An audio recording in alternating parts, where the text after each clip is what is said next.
Chapter 700. There was no loss in death, so Upstream gave this order with confidence. There were still quite a few people who dared to sacrifice themselves in wine dance, so a dozen people immediately surrounded them. Shan Xiling looked at them and immediately suggested, since it's like this, why don't we use the magic circle to destroy them? Against the Current didn't say anything. He had thought of this before, but it wasn't his place to give the order. Even if dying wouldn't cause him to lose a level, it was still a cruel order. Against the Current didn't want to create such an impression for his guild members. At a time like this, if there was a subordinate who could understand the intentions of the leader, he would definitely play the role of the bad guy and fake an imperial edict to give such an order. After getting rid of Gu Fei, he would then accept the leader's criticism for his cruel methods, so Upstream looked at Shan Xiling, and Shan Xiling was also looking at Upstream.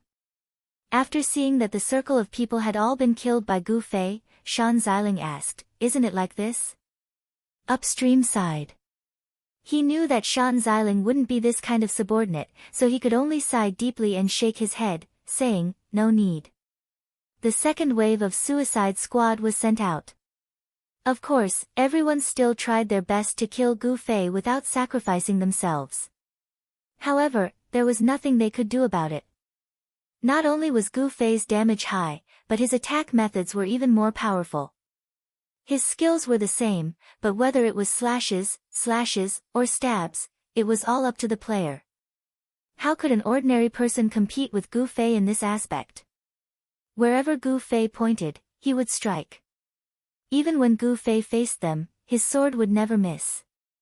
In the first wave of Suicide Squad, some people thought that luring Gu Fei to attack was their mission, so as long as Gu Fei attacked, they would dodge. Their mission would be considered complete, and they wouldn't necessarily die. But even though he thought about it and prepared himself mentally, the reaction of an ordinary person could never catch up to their eyes. When he saw Gu Fei make his move and started to execute his plan of dodging, he was struck by the sword. Or maybe he thought he dodged, but he was still hit. In short, his destination was the same, the resurrection camp. There were many heavy warriors in the second wave. Everyone thought that since they were going to die anyway, the heavy warriors could at least consume some of Gu Fei's mana. However, Gu Fei was very cruel. He actually didn't give these heavy soldiers the chance to sacrifice their lives for the guild. Seeing that this team was full of such trash, Gu Fei began to move.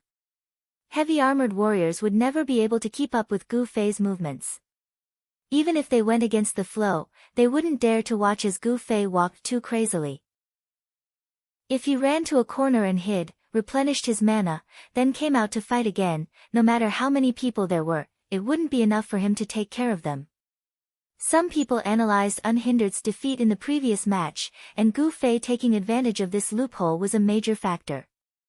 Gu Fei's damage was strong, but the limitations of his mana prevented him from being a perpetual motion machine. Currently, the most effective way to deal with Gu Fei was to exhaust his mana and look for a good opportunity. Go, go, go. Against the Current waved his hand, urging the heavy warriors to stop being stubborn and for those with speed to complete the encirclement as soon as possible. The thieves, archers, and the rest of the players weaved through the forest, preparing to occupy a large area of the forest and restrict Gu Fei's movement space. They would rely on the first few waves of attacks to exhaust Gu Fei's mana, and then slowly eliminate him. How could Gu Fei not see through such a simple plan? He stared in a certain direction and ran. The 1,000 players of Unhindered chased after Gu Fei at different speeds. The faster ones tried to outflank him, while the slower ones tried to cut off his retreat. However, even if there were people who were faster than Gu Fei, they couldn't be much faster. It wasn't as simple as stepping on the accelerator and catching up to a bicycle. Everyone could only watch helplessly as Gu Fei ran a distance away. At the same time, they saw a group of players charging towards them. There's help. Unhindered thought that Qianli's power was quite great when he was drunk. As they continued to chase, they sent a message to Against the Current. Let's see who it is. Against the Current was also shocked when he heard the news. Could it be that there were so many guilds that didn't follow the rules? In the end, Gu Fei saw several people coming towards him. They were all very familiar. He said in surprise, "What a coincidence." "Coincidence my ass. There's people over there, they're blocking us." Boundless Mang said in a bad mood. "That's so cool. Look around." Gu Fei said. There were people moving around in the forest on the left and right. The players on the left and right flank were continuously getting into position. They were about to close the door for Gu Fei. "Who's blocking us?" Gu Fei asked. "Not many, but these good-for-nothings." Boundless Mang was depressed. The players from Eternal Among Flowers were just so. They weren't weak, but they weren't strong either. However, Unhindered was really strong. More importantly, Immortal amidst the flower thicket had extremely poor discipline. The cooperation between the members was only occasional flashes of inspiration. Teasing and ridiculing each other was their main element. Even in the vast expanse of the forest, the aura of a half-boss from a major guild couldn't suppress them. In a team battle, Boundless Mang gave out commands.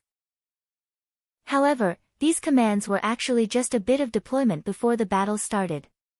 When it came to actual combat, these guys fought as they pleased and wouldn't be controlled. "Don't be afraid of anything. Follow me." Gu Fei waved his hand. "Brother Zue." The group of vulgar men cheered. This was their spiritual idol. "You're still the best." Boundless Mang sighed in admiration. These guys had never been so willing to submit to him. "You're not bad either. They don't treat you as a target to flirt with.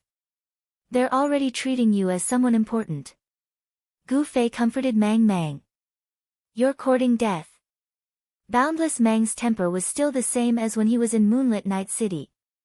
"Follow me." Gu Fei ignored her and rushed out. The men drew their bows and followed closely behind. Fireball shamelessly approached Strange Eye and said, "Miss Strange Eye, let's work together again." Strange Eye quickly ran away, and the crowd booed. Fireball raised his middle finger to retaliate. The ones who had chased Eternal Life Among Flowers back happened to be Fan Xiling's two groups of people, 30 Li Wei and Jiang Jiu's group. There were a total of 40 people, which was about the same number of people as Eternal Life Among Flowers, but the quality of their teamwork was a notch higher. In a direct confrontation, both sides suffered losses, and Eternal Life Among Flowers was clearly at a disadvantage. Boundless Mang didn't have the time to think of a countermeasure.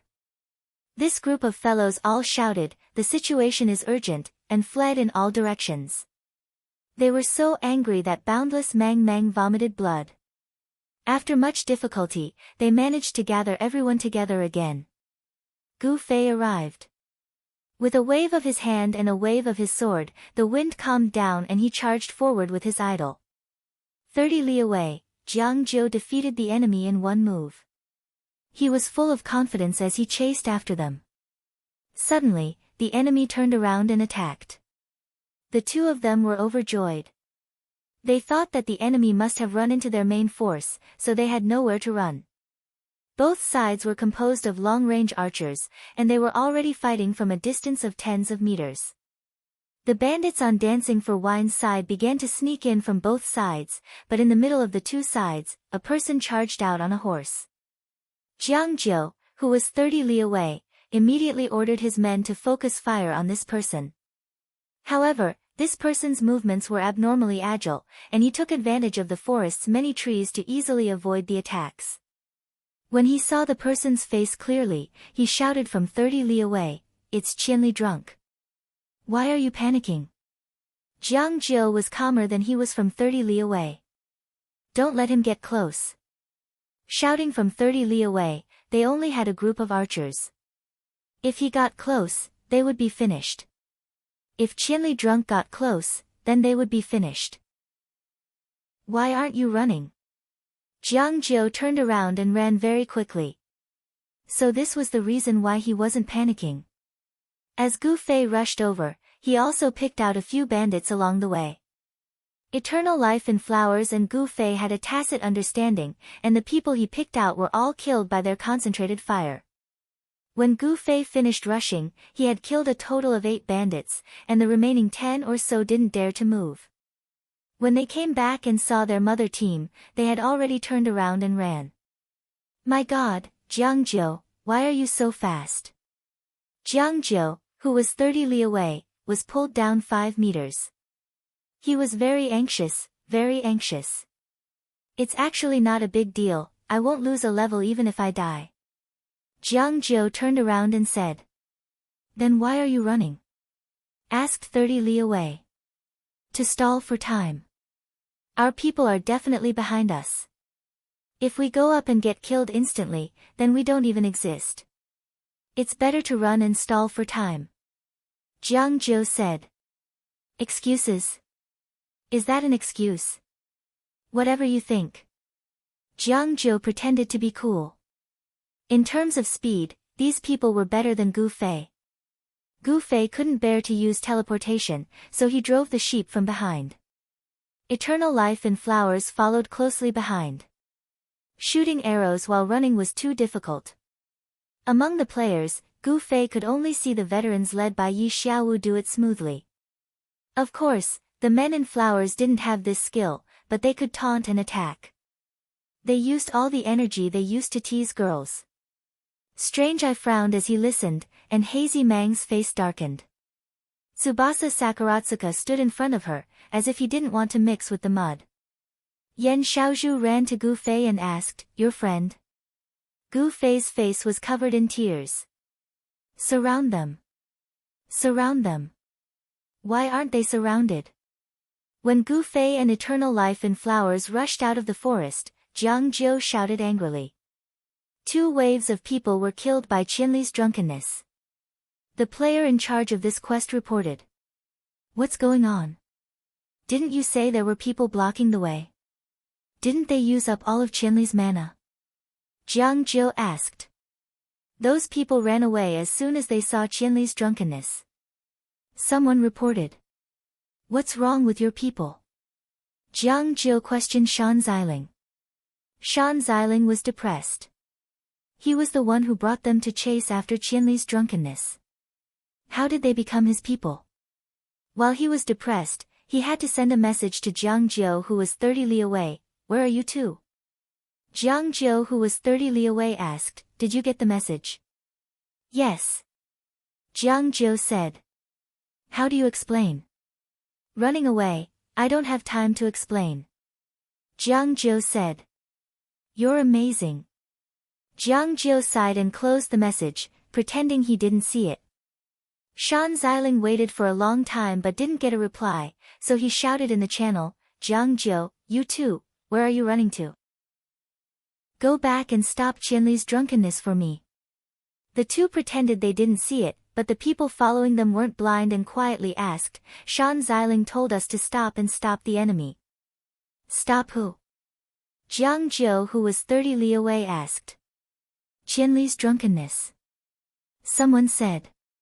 Where's Qianli's drunkenness? Jiang Jiu asked. Someone ran while looking back, wanting to point, only to find that there wasn't any. Ah, he was there just now. Someone was confused. Look, they're going that way. Someone suddenly pointed. Gu Fei and the flower boys ran west as soon as they got out of the forest, unlike He Jiu who was 30 li away. That's right, the direction isn't the same, how are we going to stop them? Jiang Jiu said. You already knew, right? Jiang Jiu who was 30 li away quietly asked Jiang Jiu. Absolutely not. Jiang Jiu's expression was serious as he insisted. Your shameless appearance is quite similar to a certain someone's charm. Jiang Jiu who was 30 li away sighed. Who is a certain someone? Jiang Jiu asked. TCH, you think I don't know? You seem to be quite familiar with the Han family young master because of this ID, right? Jiang Jiu who was 30 li away said. It's not that familiar, we just happen to have a little bit of a common interest. Jiang Jiu said modestly. That's right, why did he leave the guild? He's an amazing person. Jiang Jiu who was 30 li away asked. I don't know. Jiang Jiu said. You didn't ask. We're only talking about wine, not life. Fuck you. Jiang Jiu, who was 30 li away, cursed. After the two finished, they began to seriously report to Shan Xiling, reporting to boss Shan, "We found Qianli's drunkenness running west after getting out of the forest. We found Qianli's drunkenness running west after getting out of the forest. Do you want to pursue? Please tell us. Do you want to pursue? Please tell us. Pursue. What's the point of wasting so much time?" Shan Xiling replied. "I made a few more words and wasted a few more seconds." 30 li away sighed. "Brothers, it's time to counterattack. Get ready to pursue Qianli's drunkenness." Jiang Jiu shouted. Everyone pointed at them. Who didn't know what was going on? What counterattack? That was too shameless. This group of people who were outside of Wine and Song's system lazily ran in the direction Gu Fei's group had escaped. From the forest, Wine and Song's thousands of troops and horses were slaughtering their way out.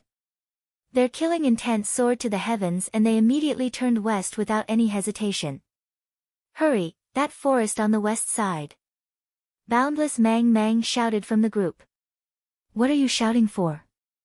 If it weren't for your speed, we would have arrived a long time ago." Gu Fei said. "What's so great about Quan Min?" Boundless Mang Mang angrily said. "What did you add?" Gu Fei said. "Full intelligence." Boundless Mang Mang said.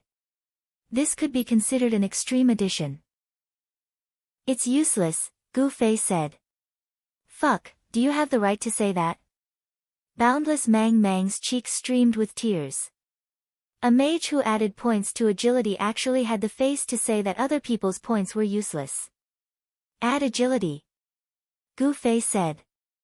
"Don't be a burden to the team," Gu Fei continued. "Look, everyone is looking at you." Gu Fei continued. "Watch me kill you." The boundless bushes roared as they tried to destroy Gu Fei. Gu Fei easily dodged a few meters and laughed, "Without agility, I can't even catch up." "Don't be angry, don't be angry. Come, I'll pull you and run." Tsubasa Sakuratsuka was the best at seizing opportunities. Tsubasa Sakuratsuka shrank his neck and turned back to the guild leader. "Hurry up and run. Don't dawdle." At that moment, Gu Fei asked Strange Pupil, "What did you add points to?" Strange Pupil glanced at him and walked away without saying a word. "This won't do, we'll be caught. You guys go first." Gu Fei stopped running. Behind them, there was a long line of pursuers.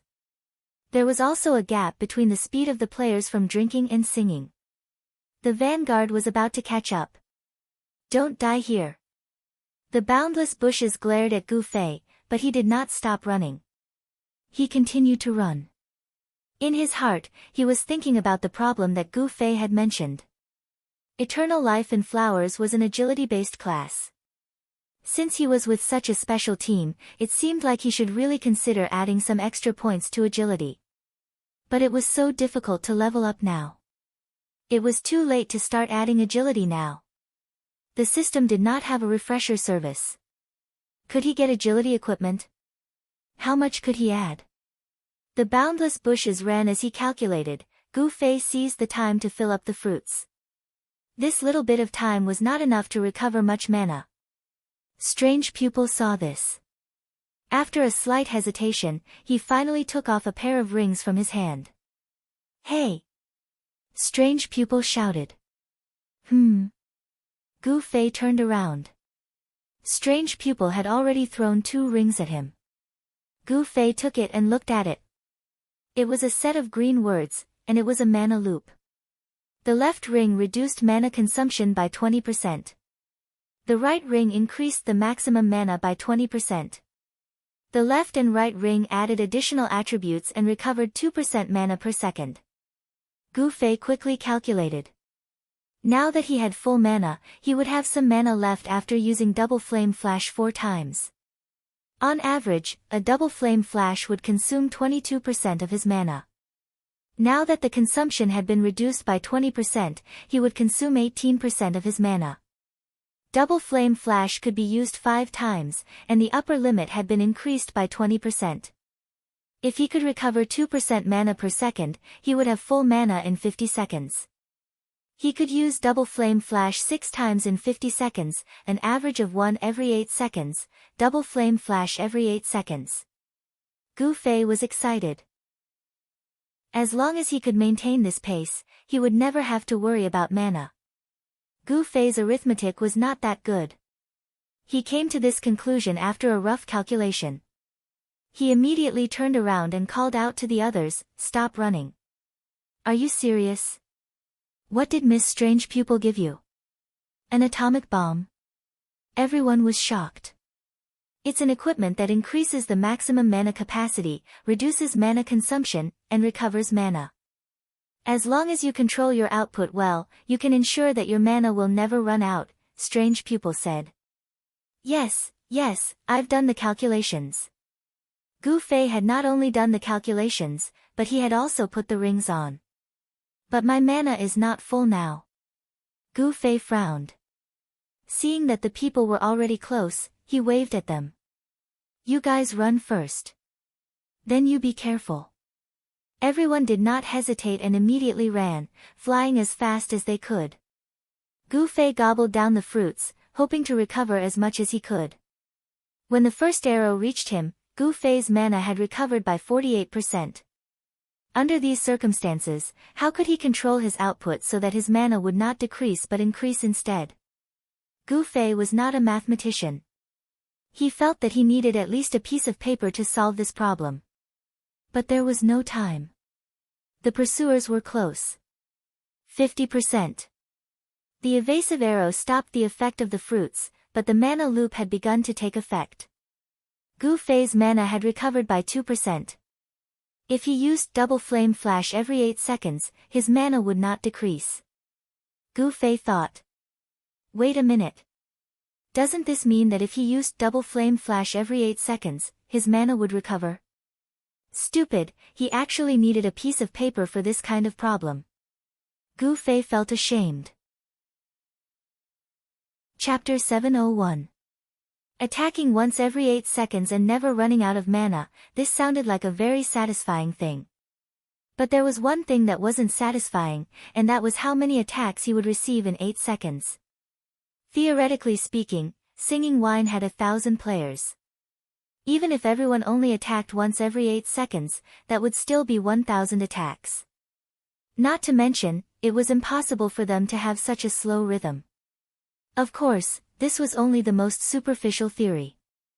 Taking into account the actual positioning, attack launching time, and the time it took to cast arrows, the amount of attacks that Singing Wine could deal to Gu Fei in 8 seconds was a bit unrealistic. Especially since Singing Wine was in such a rush that they had formed a long snake formation. For the first time, Gu Fei didn't take the initiative to run towards the enemy. He stood in place. Right now, he could recover 2% of his mana every second, so Gu Fei needed more. 8 seconds was just an arithmetic problem. In actual combat, it wasn't as satisfying as solving math problems. Perhaps he would need to attack 3 times in 8 seconds, and then not attack for 16 seconds. There were actually similar problems in the game, such as how to control the damage output of a DPS class. Gu Fei watched as his mana increased bit by bit. At this time, the enemy archers had already started to attack Gu Fei. Gu Fei looked up and found that he couldn't wait any longer. Right now, Singing Wine's formation was very long, and he could hold them off by himself. Once they really gathered together, 100 mages would cast AoE spells. Even if Gu Fei had 10 million mana, he would still die without a doubt. Coming! Gu Fei shouted and raised his sword. At this time, a few assassins were in stealth trying to find their way up. Gu Fei clearly knew that they were coming, so he quickly rushed in front of them. With a flash of light, the battle officially began. The 6 assassins returned to the camp with tears streaming down their faces. Shan Xiling was still the leader of the pursuit team, and he was currently charging at the front. Fortunately, he wasn't among the 6 people. Seeing this situation, Shan Xiling quickly gave an order to the thieves in the pursuit team. Qianli's anti-stealth accuracy is very high, everyone give up on stealth. The anti-stealth skills and equipment in the game also depended on probability. If one was accurate, wouldn't the thief's stealth skills be meaningless? This was also a confrontation between two skill levels. If you increased your counter stealth, I could also increase my stealth. In any case, both sides were trying to increase their chances of success. So, when Gu Fei used counter stealth again and again, there were still some thieves who refused to give up and tried their luck. Shan Xiling, on the other hand, had completely given up and simply asked everyone not to use stealth to die. One spell. At the same time, Shan Xiling silently counted in her heart while tactfully shrinking back into the crowd. As one of the top 10 thieves, Fan Xiling had ambition. His dream was not to be cannon fodder. Give Qianli the final blow. Shan Xiling felt that this was in line with his identity. The archers stopped at this position, they naturally wouldn't rush to fight Gu Fei in close combat. Gu Fei looked at the situation and knew that it was not good. There were hundreds of archers in a group, and if 100 tracking arrows hit him, he would definitely die. I can't let them gather their strength, Gu Fei thought, and actually ignored another wave of assassins and went straight for the archers. Archer team attacks had a fatal flaw, too much emphasis on positioning. If they were randomly huddled together, they wouldn't be able to extend their weapons, and the people standing behind them wouldn't be able to shoot. At this time, the archers gradually got into position and were looking for shooting angles, but Gu Fei had already arrived. No matter what kind of opponent, the archers would definitely turn and run in this situation. But today, because of the guidelines for this battle, they didn't do this. Because they wanted to exhaust Gu Fei's mana, a row of 5 archers stood motionless and died a martyr's death. 2 times. Fan Xiling counted. 4 seconds. Gu Fei was also counting, but he wasn't counting the number of times, but the time. With the sword pointed down, Gu Fei quickly chanted. Fire 3,000 layers flames, dodge.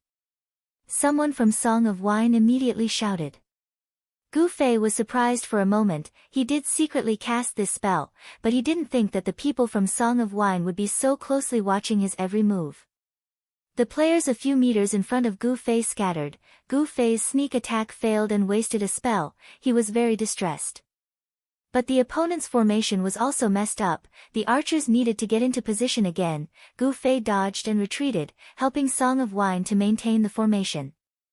After this assassin gave up stealth, they all used quick movement. Their speed was faster than Gu Fei, taking advantage of the time when he rushed up to attack. A few people went behind him. At this time, when Gu Fei retreated, they went up, front, back, left, and right, completely surrounding Gu Fei.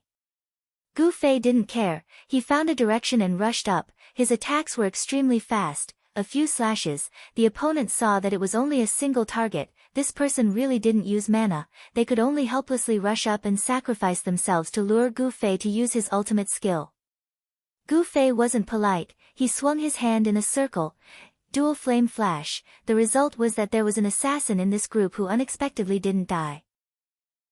But at this time, the priest was still at the back. There was no one to help him heal, so he hurriedly tried to run, but Gu Fei's reaction was too fast. He raised his sword and the assassin didn't die. He only had a little bit of health left. In the end he couldn't escape back to the camp. 3 times. Fan Xiling continued to silently count, at the same time looking at the 4th group of people rushing up. Fan Xiling's heart had already started to blow the charge horn. It's almost my turn, he thought. This group of people, Gu Fei wasn't in a hurry to attack. The 4 attacks just now were very rushed, only 10 seconds or so. Gu Fei saw that the opponents were very scattered, so he took advantage of the time they didn't attack to stall for time. So when this group of assassins came up, Gu Fei wasn't in a hurry to kill them. He patiently used his sword to exchange moves with them, while constantly retreating, letting Song of Wine's team stretch out. Seeing Gu Fei's appearance, Fan Xiling's heart moved. Could it be that he's already out of mana? Intelligence showed that Gu Fei's maximum, dual flame flash, attack was 4 times, but at this time, he had only used it 3 times. However, because of the previous fight in the forest, he was exhausted from running, so it was very likely that he didn't have time to replenish his mana, so he couldn't use a big move now. A chance. Fan Xiling was very excited. He stealthily rushed out, raising his arms and shouting, "Brothers, it's time to decide the winner." Hearing this, everyone understood that the time was finally ripe, and they all rushed forward. Killing Qianli, what kind of glory was this? The archers were quite depressed at this time. The assassins were swarming forward to snatch the glory, no longer paying attention to leaving space for the archers to shoot. It looked like they wouldn't have a chance for this glory. Although they were quite unhappy, no one was so bad as to ruin their own people's stage. Instead, some archers very bravely abandoned their bows and pulled out their knives, also wanting to seize this opportunity. Gu Fei only wanted to save some mana. He didn't put himself in the opponent's shoes, only to see these guys suddenly become abnormally excited, rushing forward without holding back. Are they going to use a rogue fighting style? Gu Fei was startled, thinking that these people wanted to forcefully push forward while enduring the damage. But from a common sense point of view, it was impossible to use this kind of method against an opponent who could instantly kill him, because the damage was simply too much. I can't waste any more time. Gu Fei dragged on for a few seconds, and his mana recovered quite a bit. At this time, he shook his sword twice and flashed out of the encirclement of the thieves. These thieves also realized that the time was ripe, and hurriedly chased after him. Gu Fei continued to run, seeing that these guys suddenly became so cooperative, piling up behind him. Such a good benefit, Gu Fei really couldn't bear it anymore. After running a small circle, he suddenly stopped, pointed his sword at his feet, and chanted. Gu Fei knew that someone was staring at his mouth, so this time he covered it. When he turned around, his robe rolled up, covering his mouth, and Gu Fei estimated that no one would see it. As soon as he finished chanting the spell, Gu Fei turned around as if he was observing the situation around him, the sword in his hand very naturally, but the tip of the sword was pointed to the sky. Gu Fei covered his mouth in his collar, and once again chanted stealthily. Everyone had arrived, and Gu Fei was completely surrounded in the middle. But this time, it was Gu Fei's big trap, so he didn't care about his mana anymore. Seeing that everyone was close, he raised his finger and teleported. Gu Fei's silhouette flashed out of the circle. Everyone from drinking and singing was stunned. He still has mana. Everyone had this question in their hearts. We've been tricked. Quickly dodge. Fan Xiling was indeed an expert with brains. Seeing that everyone was crowded together, and Gu Fei had flown outside the circle, he immediately realized that there was a trap. But it was already too late. The 1,000 layers of flame tree under his feet heroically rose up, burning everyone to the point of crying for their parents. The chant was slightly slower, and at this time, the heaven-descending flame will also descended from the sky to join in the fun. Under the superimposed damage of these two spells, a large group of people instantly lost more than half of their lives. Some of the tenacious survivors were also in critical condition. Gu Fei immediately turned around, ignoring the burning damage caused by the 1,000 layers of flame tree, and directly charged in to reap the remaining lives. Fan Xiling was one of these people. He was an expert, and his equipment was also of the best quality. Because he was fighting against Gu Fei, he had put on as much fire-resistant equipment as possible, so at this time his life was not in critical condition. But at this time, he had already clearly judged the situation. Gu Fei's usage of magic had already exceeded the range of 4 times that they had grasped. Without a doubt, if he didn't increase the upper limit of his magic power, then he had a way to recover. To them, this was extremely bad news. In the eyes of Fan Xiling, he was an expert, one of the top 10 experts, someone who was a level higher than the people present here. But in the eyes of Gu Fei, these were all characters that were about to be killed. He did not know Fan Xiling, so of course, he did not give him any special treatment. He was just picking off people one by one in order. At this time, the flames under the tree had already been extinguished, but everyone's life was still in critical condition. No priest seemed to be in particular pain at this time, everyone could only cover their heads and flee. even the physical damage of Gu Fei's dark stream sword was enough to reap their lives. Gu Fei really wished that this could go on forever. Gu Fei felt that this was too blissful as he watched his magic power increase by the second while he harvested one after another. Gu Fei had already acted as fast as he could, even sacrificing some of his health. However, there were simply too many targets, and when they scattered in all directions, Gu Fei could only take care of one direction. In the end, there were still quite a few who managed to escape. But after this wave of clearing, Gu Fei's surroundings were empty, and his shooting angle was excellent. Seeing this opportunity, Fan Xiling quickly waved his hand, "Quickly shoot." The archers who had previously regretted not being able to grab this glory, seeing their envious comrades fall into such a state, had mixed feelings. "Laugh, it's not the right time, don't laugh, it's really cool." Some of these people had already put away their bows, but after hearing the order, they hurriedly took them out and shot. Gu Fei randomly walked around, leading the direction of the arrows. As a result, besides the tracking arrow, all the other arrows were dodged by Gu Fei and pierced into the bodies of the escaping people. These people could not withstand this attack, and one by one, they died at the hands of their own brothers. Fan Xiling was also hit by a sniper shot. Even with his excellent equipment, at this time, his health was only left with a big 1. His face turned ashen, and he quickly shouted, "Don't shoot randomly, don't run randomly, get into formation again." In this parallel world, where there was no immunity for damage taken by members of the same party, getting into formation was really a big skill. Looking at the chaotic situation in front of them, it would lead to the tragedy of killing each other. Fan Xiling gave this order, and when he saw that Gu Fei was not walking towards him, he suddenly saw Gu Fei raise his hand towards him. What?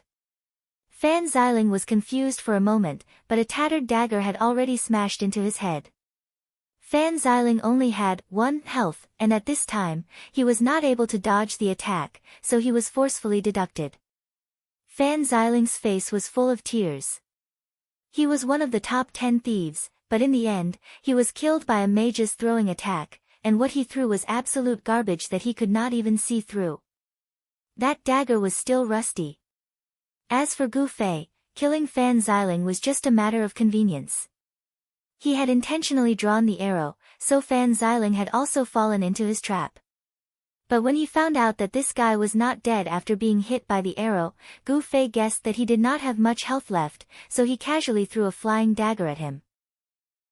With the strength of the attack, and the quality of the dagger, such an attack would not be able to break through the current player's defense. However, the pitiful Fan Xiling only had a bit of health left, even if he was hit by a brick, he would still die. Gu Fei was busy running around, accumulating some internal energy. His plan was still the same as before, he could not let the opponents regroup, so he did not care about the skin that had not been cleared yet, and directly attacked the archers. This time, the archers would not die in the line of duty like last time. Previously, they wanted to exhaust Gu Fei's mana, but now that Gu Fei was casting spells one after another, everyone could see that their mana consumption was not worth it. Thus, when Gu Fei went up again, the archers began to run away. This was troublesome for Gu Fei, his movement speed was not as fast as the archers in Singing Wine, and they were scattered everywhere, so Gu Fei did not have a single target that he could kill in one shot. Apart from the archers, the assassins in Singing Wine were also hesitant, pushing each other, no one dared to go forward. Thus, Gu Fei took the initiative to attack. These guys were still hesitating, but in the end, they decided to put down their pride and run. Jiang Jin, what a coincidence, it's you again. 30 miles away, in the process of running away, Jiang Jin once again ran into him. Jiang Jin was still as carefree as ever when he ran away. Just as he was running, he heard the voice 30 miles away and looked back. His smile was still calm, "It's me. How did it turn out like this?" 30 miles away, he was still discussing tactics with Jiang Jin. Without a doubt, when Qianli gets drunk, he actually has a way to recover mana. Our tactics have really run into the muzzle of a gun, and most people have died for nothing. Jiang Jin's analysis was actually clear and logical. Then what do you think we should do now? Asked 30 miles away. What do we do? Aren't we running right now? Jiang Jin said. Forget it, I'll just throw caution to the wind for once. I'll just run 30 miles away, call me if there's anything new. 30 miles away, he didn't care about anyone and decided to run to the end. At this time, Gu Fei was very depressed. At this time, there was actually no one to fight with him. The people in Singing Wine were like chicks without the protection of their hens, running all over the mountains and plains to avoid the pursuit of eagles. Even more annoying were the archers. After running far away, they would continue to attack. When Gu Fei chased after them, they would run again. Gu Fei understood that he was currently being kited. As for those thieves, they had all become spectators from afar. These two speed-type classes were currently Gu Fei's main opponents. There was a clear gap between these two classes and the majority of Singing Wine's troops.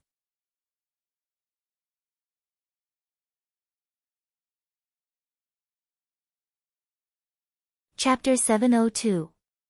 Against the drunken singing bandit and archer 2-in-1 speed pursuit team, they were completely routed by Gu Fei's attacks. Eternal and the others, who had been focused on retreating, also stopped in their tracks. They turned around to look at this inconceivable scene. At this moment, they rejoiced that they had a character with speed like Boundless Mang in their party. Otherwise, with their movement speed, they might not have been able to see this scene. Abnormal. Too abnormal. Everyone muttered to themselves, saying the same thing. They knew that this wasn't the end of Dancing for Wine, but even if it was only 200 or 300 people, being beaten to this state by a single person was still a shocking thing to hear. Can one really fight against a multitude in an online game? A bunch of people looked at each other.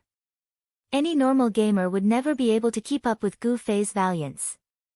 Gu Fei, who was electrocuting people all over the mountain, paid great attention to his mana recovery. In a situation where he was completely in control, even after electrocuting so many people, his mana didn't decrease.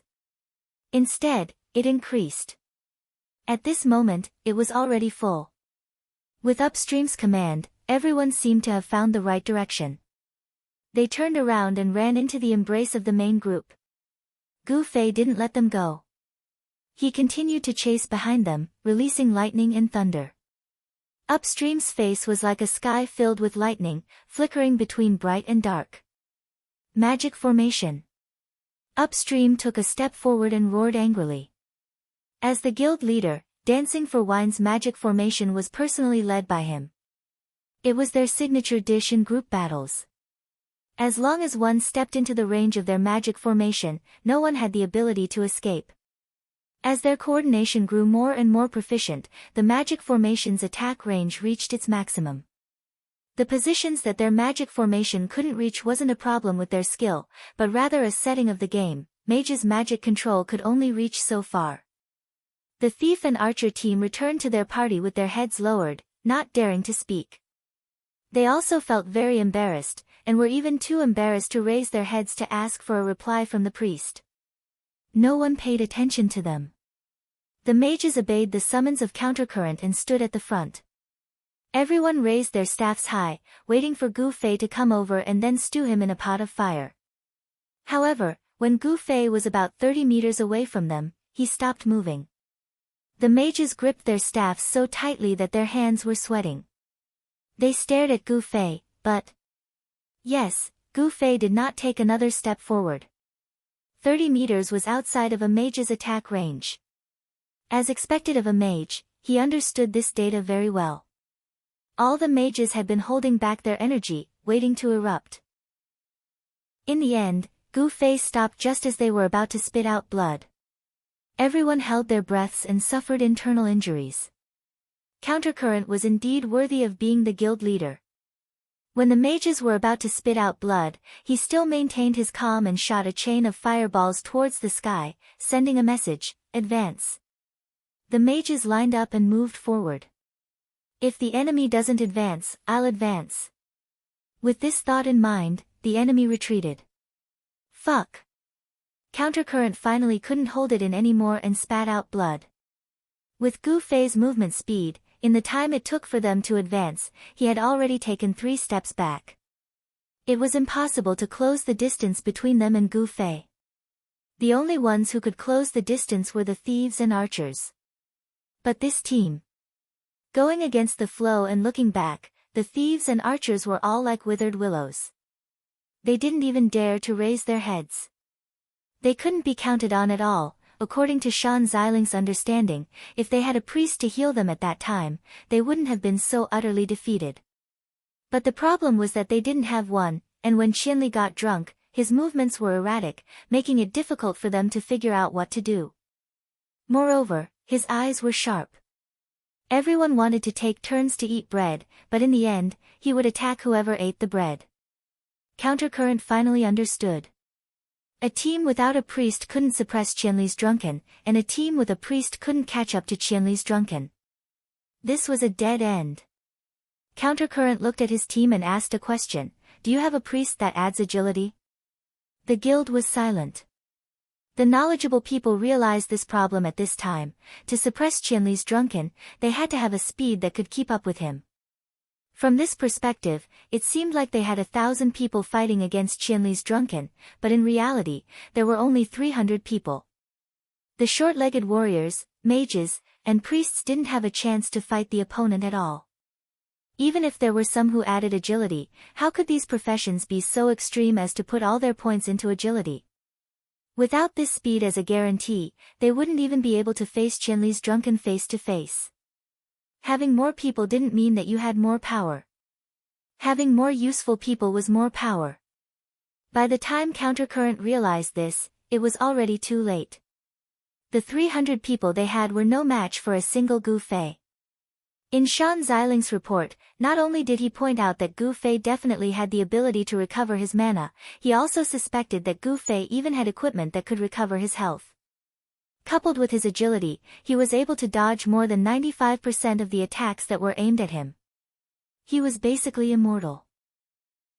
In the previous exchange, Shan Ziling felt that the biggest damage that Gu Fei suffered was probably when he rushed into his own flaming tree thousand layers flames. At the end of the report, Shan Ziling earnestly pointed out to Countercurrent, with drunken Qianli's awareness and skills, he had the ability to drag them down. Shan Ziling reminded Countercurrent. They didn't lose a level in the city battle, so they could afford to waste time. But drunken Qianli could afford to waste time even more, because he was just one person with no mission or burden. If he wanted to cause trouble for Singing and Wine, he could go all out and kill at least hundreds of Singing and Wine's people every time. If he died, he would come again, and then he would bring back a few hundred more. If this continued, would they still be able to fight the city battle? Shan Ziling's description of this ultimate scenario made Countercurrent's heart tremble. But in front of him, he was riding a tiger and couldn't back down. 1,000 people had already rushed over, and then silently retreated with their tails between their legs. What kind of logic was this? At this point, did he want face or did he want his future? Going against the current, he once again encountered a difficult time to make a decision. In his heart, he deeply hated Shan Ziling for being so hateful. His analysis was so clear and logical, so why didn't he publicly say it in the guild channel so that everyone could understand? Why did he have to send a private message? If he said that to the guild members, even if they understood, it would be the same as giving in to 1,000 miles of drunkenness. The one who gave the order was him, and now the one who made the decision was him. How could he still be the guild leader? At this moment, Countercurrent even had the thought of throwing in the towel. Beside him, after seeing Gu Fei pull away from them and then stop to watch them, they began to watch Countercurrent, waiting for the guild leader to make a decision. Countercurrent looked up the hillside, and Gu Fei also seemed to be looking down the hillside. Countercurrent wished that he could send a private message to Gu Fei at this time, but unfortunately, the system deprived him of this right. Even if they retreated now, what if Qianli didn't give up and chased after them again? If that was the case, the mage would be able to trap him with an array. If he didn't chase after them, then they could just shamelessly pretend that their plan had failed, and let Shan Ziling bring a few more people to pretend to inquire about Qianli's whereabouts, turning a big problem into a small one and a small one into nothing. With an idea in mind, Countercurrent quickly began to implement it. He issued an order in the guild channel, which meant that if Qianli didn't attack, the array wouldn't be able to display its power. If they pretended to retreat, he would definitely come forward. The mage would hide behind them, and as soon as he entered their range, the array would be destroyed. After everyone heard this, they also felt that there was no other way, because they really couldn't catch up to Qianli, so they could only think of a way to lure him over. At this time, Shan Xiling sent a private message to Countercurrent, "You better think carefully, if Qianli gets drunk and decides to retaliate." Countercurrent closed the message and blocked Shan Xiling. "This guy only knows how to private message your ass." Countercurrent was so annoying. Shan Xiling sent a message but didn't get a reply, and when he tried again, the system rejected him. Knowing that he had been blocked, he was confused. "Did I say something wrong?" Shan Xiling pondered. Singing to Wine began to wriggle as the team retreated. The mage was originally standing at the front, so now that the team was reversed, they naturally retreated to the back. If Qianli got drunk, suddenly spread out, and then activated the array, it would indeed be very interesting. Everyone thought, "He's moving." In the guild channel, the spy in charge of monitoring Qianli sent a message. Everyone was excited. Did he take the bait? Countercurrent's face was full of tears. In fact, he hoped that Qianli would stop chasing after him after getting drunk, and then turn a big problem into a small one and a small one into nothing. Who would have thought that Qianli would step into his trap after getting drunk? How could Countercurrent not know that this would attract endless revenge from Qianli? He was afraid of this, so he blocked Shan Xiling to vent his anger. But he had no other choice, he had to give himself a way out. He bluntly told the guild members that if Qianli couldn't deal with him after getting drunk, then retreat. Countercurrent couldn't bring himself to do this. Coming. Mages, get ready. This time, everyone didn't need to command Countercurrent anymore. They actively prepared for battle, especially those thieves and archers who had been bullied by Gu Fei. They kept urging in the channel, hoping that the mage would avenge them. They were so anxious that Countercurrent wanted to strangle them to death. Why didn't anyone in the guild who understood what was going on? Countercurrent forgot that there were people who understood what was going on, it was just that they privately messaged him, making him very unhappy. "It's about time, just a few more steps and he'll be in range." The mages said to each other. "We have to go a few more steps, or else we won't be able to spread out." "Yes. But what do we do now? Pretend that we don't know he's behind us? Doesn't that sound fake? Should we hurry up a few steps and pretend that we're running away?" "I don't think we need to pretend that we're afraid, because there's no need to be afraid in the first place. Just leave if we can't hit him normally, numb him, and when he lets his guard down, take a few more steps forward and we'll counterattack," someone said. Everyone discussed how to get Qianli to take the bait after getting drunk. Their enthusiasm was unprecedentedly high, and Countercurrent wanted to die. "We should be able to hit him from our side." A mage at the end, the one closest to Gu Fei in a straight line, reported. "Relax, numb him, lure him to the bait, oh my god." As this person was talking about the guidelines, a lightning bolt flashed down from the sky, and the mage closest to Gu Fei was struck until he was limp inside and out. "He's making a move." Everyone shouted, and reflexively turned around to counterattack. In the end, Gu Fei retreated, and they couldn't catch up with his speed.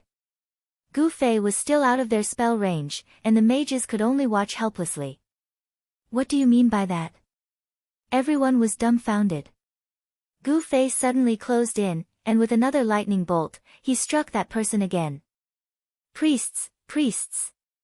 That person was about to explode from another hit, and he shouted for help. There were quite a few priests in the army, and some promptly came over to help. The mages didn't know what to do, but the soles of their feet suddenly heated up, fire 3,000 layers flames. "Run!" Everyone ran, but those who were a bit slower were still burned. At this distance of 30 meters, Gu Fei was sneakily casting spells, and it really wasn't easy to notice. Gu Fei added another lightning bolt to the injured mage, and one of the mages actually died. The mages went crazy. At this distance, Gu Fei could hit them, and they could also hit Gu Fei. Thus, they chanted spells, but with so many of them, they were too big of a target. Moreover, even though there were many of them, they couldn't set up an array to cut off Gu Fei's path of retreat, because Gu Fei was in the range of the mages. When he saw the other side attack, he promptly retreated. That area of effect spell ignited, and the area where Gu Fei had been standing was unreasonably dense. Who knew how many mages had cast spells in that area, and if Gu Fei was hit, he would undoubtedly die, but the problem was that he couldn't. At this time, he circled to the edge of the flames and raised his hand to secretly cast a heavenly flaming wheel. The mages counterattacked, and Gu Fei ran again. What's going on? We seem to be being kited. This is a mage's way of fighting. Would Qianli still fight like this when he's drunk? He just doesn't use it, but that doesn't mean he can't. Long-range classes had the possibility of kiting. Currently, mages often used Ice Whirlwind to slow down their opponents, and then gain the advantage of speed to kite them. There were also some mages who, to save trouble, sacrificed some intelligence, added some agility, and then used a pair of high-quality shoes to kill those classes without agility. And Gu Fei's current equipment, from a conventional mage's point of view, used agility to gain an absolute advantage in movement speed, then relied on equipment to maintain powerful magic damage, and now had equipment to maintain mana. This kind of equipment, in fact, didn't need Gu Fei. Even if Yutian Shinming, Drifting, Sword Demon, and any other expert in the game had this kind of equipment, the effect wouldn't be bad if they used the conventional way of fighting. Just like now, if the enemy advanced, they would retreat, and if the enemy retreated, they would harass. They could also harass the entire guild. The only difference was that when the enemy's 300 archers and thieves moved out, these people would definitely be defeated. And Gu Fei was better at close combat, so he could beat these 300 people until they ran all over the mountain. A full-strength mage, Gu Fei, was lucky enough to experience it for the first time, going against the current. Invincible in close combat, returning to long-range mages, going against the current wanted to cry but had no tears. Someone suggested that the thieves and archers go back to cut off his retreat, and then the big team would close in, and the mages would kill him. But the thieves and archers shook their heads like a rattle drum.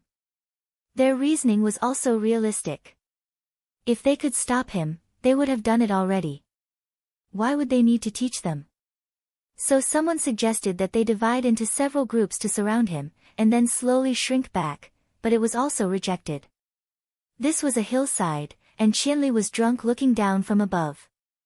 So many people's movements were seen by the enemy. There was no room for such a big movement. Would people foolishly stay where they were and wait for the enemy to surround them? Just as everyone was nervously discussing, Gu Fei continued to harass them. Lightning was a sure hit, and no one could dodge it. Casting 2 AoE spells at the same time was also quite troublesome. Now that Gu Fei was near, everyone was running around like headless chickens, to prevent themselves from being put on the fire. Gu Fei was having fun, and even threw a wall of electricity once, but it was very passive. As long as someone didn't go up and touch it, it basically didn't do any damage, so it was a bit of fun. Even as they were tossing and turning, drinking and singing was still able to maintain the pace of their retreat. They were about to reach the end of the hill and reach the plains. Along the way, they had lost about 10 people. Their losses weren't that great, but the problem was that they couldn't do anything to 1,000 miles drunk. Going against the current hoped to hear a voice. He hoped that someone would come out and make a compromise, but there wasn't. Compromise, to be honest, was something that only the guild could think of. In all fairness, even if they died, they wouldn't lose a level, so there wasn't anything to be afraid of. That was why everyone was still discussing how to deal with Qianli, even though they were being bullied so badly. Most of the ordinary players weren't like going against the current or Shan Xiling. They didn't think about how they would be able to smoothly progress in the war. At this time, they were completely immersed in figuring out how to deal with this boss, Qianli, and couldn't pull themselves out of it. Should warriors and priests form a team to attract aggro? someone suggested. He'll run, right? He'll run and throw spells at random. The warriors and priests shook their heads. Don't we have classes that add agility? We do, but we don't add as much as him. There's still a long way to go. Some classes that added agility were worried. I think it's better for thieves to sneak behind him. You guys don't have to take the initiative to attack, just stand behind him. When we mages move forward, he'll retreat. At that time, you guys can block him. As long as you have a few seconds, we mages can take a few steps forward, and the magic circle will fall. A few steps won't work, really. Why? Teleport, 6 meters. In that instant, he can still jump out of the magic circle. Damn, I forgot he knows how to do that. This means that if we want to hit him with the magic circle, we'll need to move 6 meters more than a normal person. Considering his reaction speed and movement speed, I think it'll be 10 meters, 10 meters. Even if we all die, we won't be able to get that distance. The thieves said. This is the boundary of the magic circle. Just this alone will require us to move 10 meters. In reality, we still have to move another 5 meters, for a total of 15 meters, to be absolutely safe. 15 meters? Stop joking, he's basically walking around within 30 meters, he hasn't even taken a single step forward. His movement is extremely precise. Damn, he's a mage after all. What about the archers? What if we gather the archers and fire together? Someone suddenly suggested. Chapter 703. The people of drinking and singing had a subconscious resistance towards the archers, because their most powerful competitors were the archers who dominated the 4 seas, and the strongest were the archers and the archers. This was like 2 celebrities who were ashamed to wear the same outfit. The players of singing and drinking didn't like to use the archers as the main force to decide the outcome of a battle. Thus, at this moment, when they were about to run out of ideas, someone finally brought up the archer. This could also be considered as the guild culture of singing and drinking.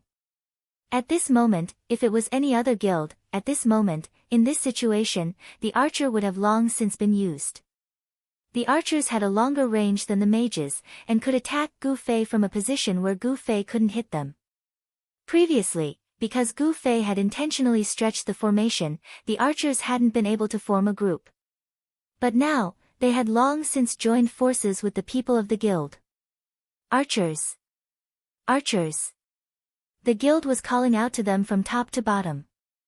When had an archer ever experienced the feeling of being looked forward to by the masses? However, how could the archers have the time to be complacent? Just like the thieves, they had barely managed to escape from Gu Fei's lightning bolt. Now that they were suddenly summoned by the guild, the archers thought that the guild was going to use them as cannon fodder due to their status in the guild. The archers didn't say a word. On the other hand, the players next to the archers immediately pushed them when they saw that there were archers next to them. Hey, what are you spacing out for? I'm calling you guys. I know, I don't need you to say it. The archers were all impatient. Archers, gather and prepare to fire. In the end, Against the Current still spoke up. The guild was in chaos, and no matter how unwilling he was as the guild leader, he had no choice but to come out and take control of the situation. Moreover, at this moment, everyone wanted to defeat Gu Fei. Against the Current felt pain in his heart, but he couldn't go against the wishes of the masses. He could only bite the bullet and do it. Disregarding everything else, the guild leader's words were still quite effective. The idle players immediately quieted down and kept the guild channel clean. Then, they saw the command to go against the flow flying in one after another. The archers who were mixed in the group finally moved and quickly gathered together. Everyone looked over. How pitiful. Singing to Wine originally had over 100 archers, but now there were only a few dozen left. They had all been killed while chasing after Qianli with the thief. In fact, the archers' losses were even lighter than the thieves. After all, they weren't melee fighters. None of the thieves who got close to them survived. That's it. Is it enough? Some players couldn't help but whisper. even the archer himself wasn't confident. The guild leader of Against the Current was quite a troublemaker. He couldn't wait for everyone to realize that Qianli couldn't be defeated once he was drunk, so he was fooling around.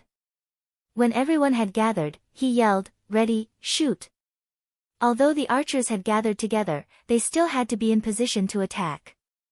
At this time, there were many other classes blocking in front of them. How could they shoot? With Against the Current's order, some people shot while others were still looking for a position. It was a mess. Scattered arrows flew towards Gu Fei. The only thing Gu Fei was worried about was the archers' formation. He had been wondering why Singing to Wine hadn't used the archers' long-range advantage when they were all gathered together. At this time, the archers finally began to work, but the shooting was too ridiculous.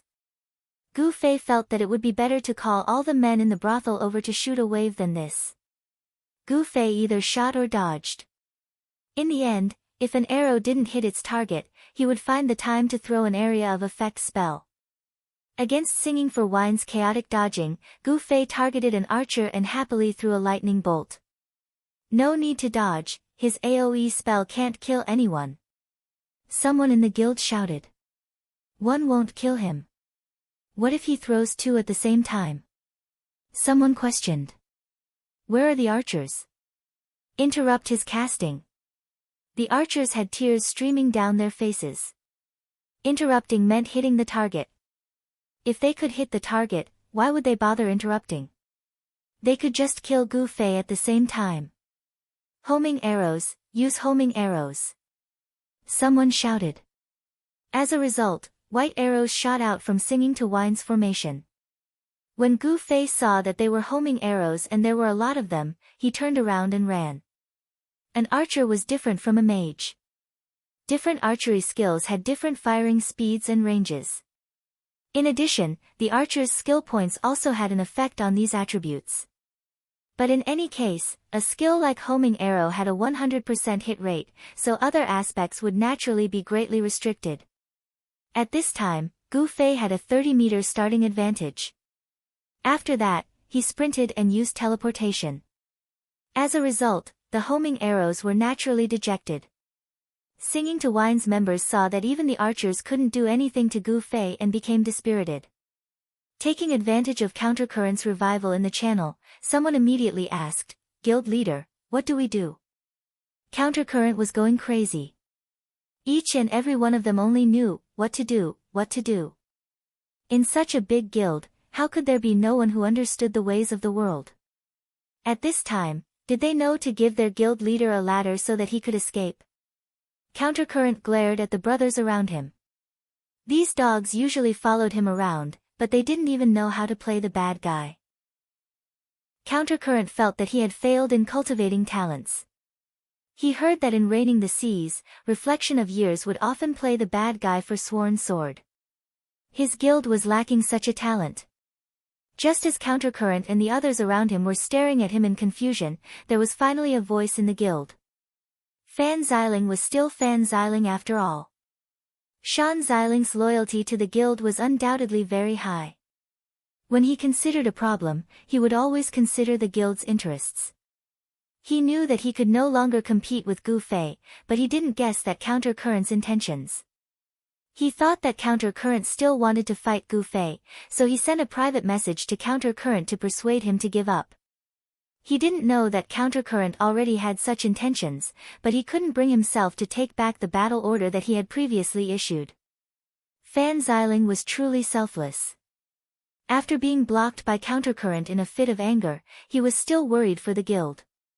However, Countercurrent couldn't hear his voice, so Fan Xiling had no choice but to publicly speak in the guild channel. "Guild leader, we can't go on like this," Fan Xiling rambled on and on about what he had said to Countercurrent before. His words were filled with more sincerity, and Countercurrent was overjoyed.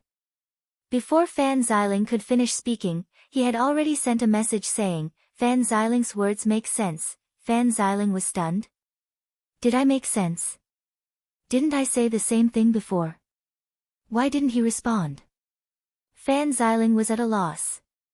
He understood the situation and the pros and cons, but he had never thought about the human heart. He would never understand Countercurrent's cunning thoughts. At this time, Fan Xiling was stunned for a moment before saying, "I suggest we retreat. Qianli drunk is too arrogant. I'm not willing to retreat just like that," Countercurrent said. Fan Xiling was anxious and was about to say something when Countercurrent continued. However, Fan Xiling's analysis makes sense.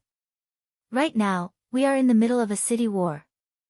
It's more important to hurry up and earn points. It's not worth wasting time on Qianli drunk.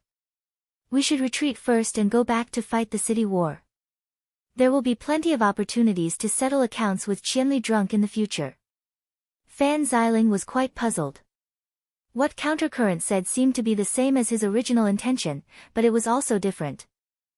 Fan Xiling did raise the point that the city war was very important, but what he meant was that the city war was the key, and Qianli drunk had the ability to single-handedly disrupt their city war, so they shouldn't provoke him. Why did Countercurrent's words sound like he was a great person who didn't care about petty people? Countercurrent's trap was not just this. He pretended to be magnanimous while saying that this account would be settled in the future. But in fact, if everyone calmed down and thought about it, what kind of account was this? Wasn't it just that during the city war, Gu Fei was defending the city, so the two sides became enemies? Once the city war was over, this account would naturally be settled. Was there still a need to settle it? At that time, he would sit down with Qianli drunk, drink a cup of wine, hold hands, and be good friends for life. Countercurrent's mind had already reached this point. For many of the guild members, Fan Xiling's analysis was reasonable, and the president's words were not without dignity. Plus, no one could think of a way to deal with Qianli drunk, so in the end, they all tacitly agreed. Even so, no one had the nerve to leave arrogantly, so everyone bowed their heads and silently retreated. How could Gu Fei know about this? Just now, their archers had forced him to retreat. Gu Fei was still thinking that if they caught up, he would use the same old trick to drag out the battle line and electrocute them one by one. But who would have thought that they would not chase after him, instead turning around and continuing down the mountain? Gu Fei didn't understand what was going on, so he quickly chased after them and threw a few more spells at them from 30 meters away. There were also people with fiery tempers in drinking and singing.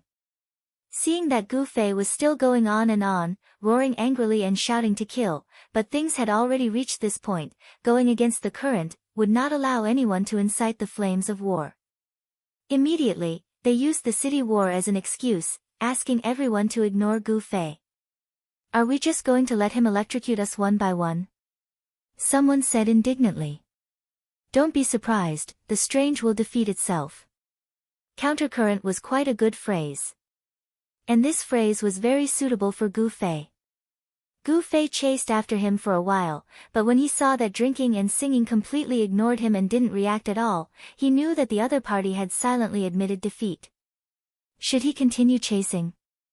Gu Fei believed that if he continued to pester him, drinking and singing would definitely not be able to bear it anymore and retaliate with his life.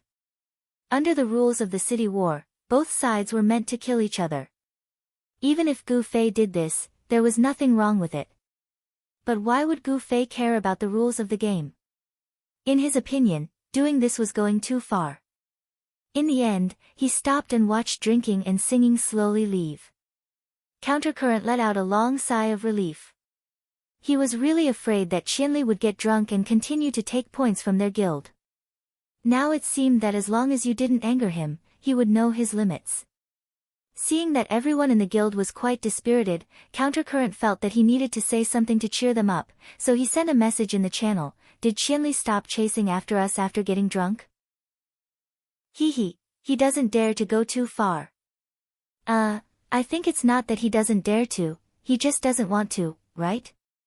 Fan Xiling said. At $% and Countercurrent really wanted to strangle Fan Xiling to death. Didn't he know that he was just lying to himself? Didn't he know that when Qianli was drunk, it was just that he didn't want to, not that he didn't dare to? Was there a need for you to say it out loud? Why was this person so annoying? Countercurrent bared his teeth and wanted to bite someone. Gu Fei stood on the hillside, watching as the couple gradually disappeared into the distance. Beside him, Flower Man, Strange Pupil, and the others slowly approached. At first, they wanted to hide in the forest on the hill and set up some traps, but when they looked back at Gu Fei's battle, they felt that something was wrong. They thought that Gu Fei was only trying to buy some time at most, but the more they watched, the more they felt that drinking and singing was in trouble. Especially when they saw Gu Fei casting spells in the last 30 meters of mage range, they had the same thought as singing and singing. Ah, this guy is a mage. As the group approached, Gu Fei turned around and pointed behind him. Let's go. Silence. No one knew what to say. Praise? Admiration? Amazement? None of these were enough to express their feelings. In the end, it was Fireball who was the most shameless. He rushed forward and hugged Gu Fei's thigh. Brother Zue, I've decided to cut ties with these shameless people. Take me into your mercenary group, I'll help you carry your equipment from now on. What are you talking about? Let go of me. Gu Fei tried to swing his leg, but he couldn't get rid of it. Fireball howled. Who's going to beat this shameless man to death? Gu Fei was helpless. No one said a word. Everyone actually had the urge to throw Fireball at him, but they weren't shameless enough to do that. The flower men all expressed their admiration. Strange Pupil and the others watched the farce unfold. They were both annoyed and amused. Fireball still refused to let go. Gu Fei dragged him towards Strange Pupil. He wiped off the rings on his left and right and said to Strange Pupil, "This is good stuff." Yeah. Strange Pupil nodded. Gu Fei was reluctant, but in the end, he mustered up the courage to ask, "Are you selling it?" No. Strange Pupil said. Gu Fei had no choice but to hand it back to Gu Fei. The Strange Pupil accepted it and put it back on his finger. Where did you get it? Gu Fei asked. A chain quest, Strange Pupil said. A chain quest meant that it couldn't be repeated, so there was no need to ask her about the details of the quest. I don't think there's any equipment like this on the market. Gu Fei said. I've never seen it before. Strange Pupil was very cautious. It's a regeneration equipment, right? Brother Zue, we'll keep an eye out for it for you, Tsubasa Sakuratsuka said. Thank you, Gu Fei said. What do we do now? Mang Mang asked. Ah. My quest. Gu Fei slapped his head. What quest? The others asked. Find an NPC. Wandering Soul and the others were tricking us. We don't know where they went with the NPC. I'll go look for them, Gu Fei said. Oh, do you need help? Tsubasa Sakuratsuka asked. It's fine. Gu Fei said. He didn't want Eternal Life Among Flowers help at this time, because he knew that it would make things difficult for them. The players in Cloud City would look down on them. Although they didn't seem to care, that was their business. Gu Fei couldn't just let them go. Alright, you guys have fun, I'm going, Gu Fei said. Brother Zue, I want to follow you. Fireball was still hugging him. Let go. Don't force me to cut you. Gu Fei raised his sword. Fireball knew that Gu Fei was a man of his word, so he could only let go. He squeezed and squeezed, but he couldn't squeeze out any tears. On the bank of the Yunjiao Lake outside the Cloud City, a group of people were in a hurry. They looked very anxious, but their pace was so unhurried, and this unhurried pace only brought them pain. No one wanted to be so unhurried. They wanted nothing more than to fly forward, but they had no choice. They were accompanied by an NPC. The NPC didn't care about their emotions at all. He just walked unhurriedly. Uncle Gilgino, can you walk faster? Some players knew that communicating with the NPC was useless, but they still used this method to vent their emotions. Yin Feng, how's the situation over there? Someone asked.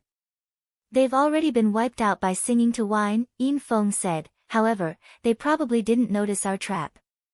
What about the others under the tree? They won't come over. If they do, they might be targeted. We can only rely on ourselves for now. Everyone, be careful, Yin Feng said. Ha, as long as our disguise isn't seen through, we're far from the battlefield. No one will notice us, someone said. I hope so. This NPC has brought us so far. Just where are we going? Yin Feng muttered to himself. Ha, Cloud Suburb Lake. What a good place. Everyone, be careful not to step on anyone.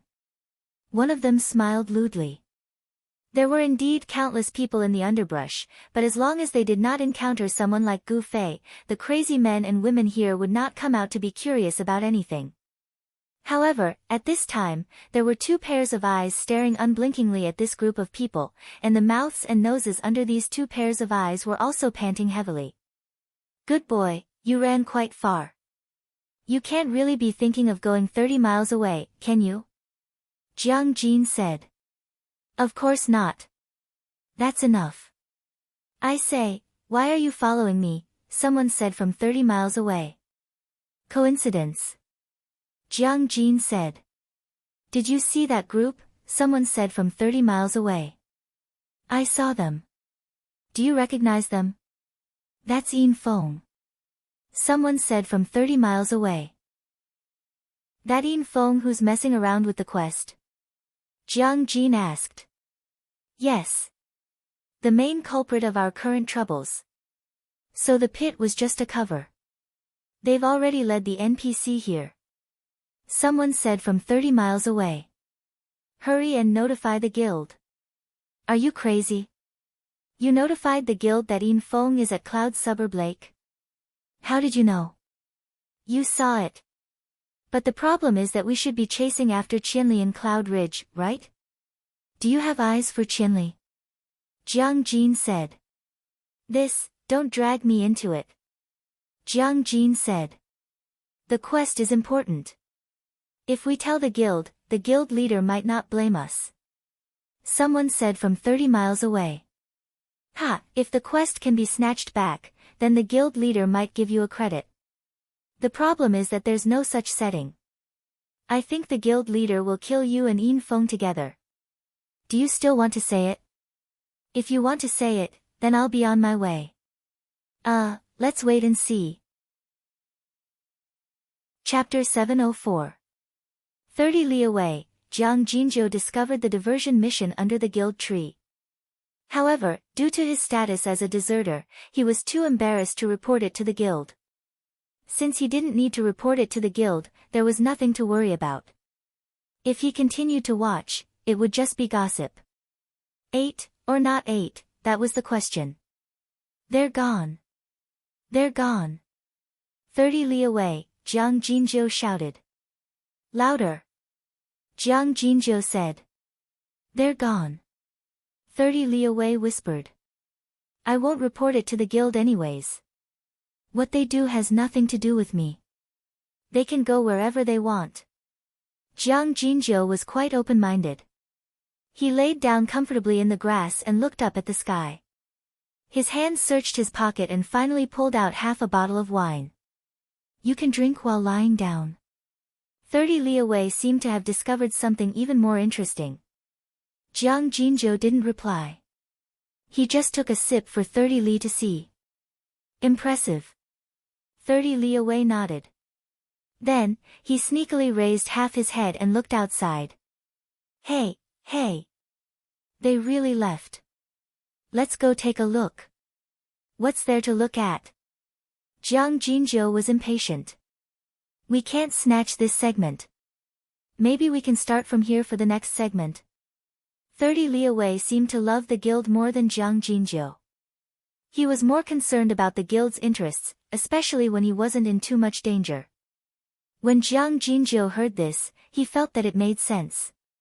He closed the bottle and put it back in his pocket.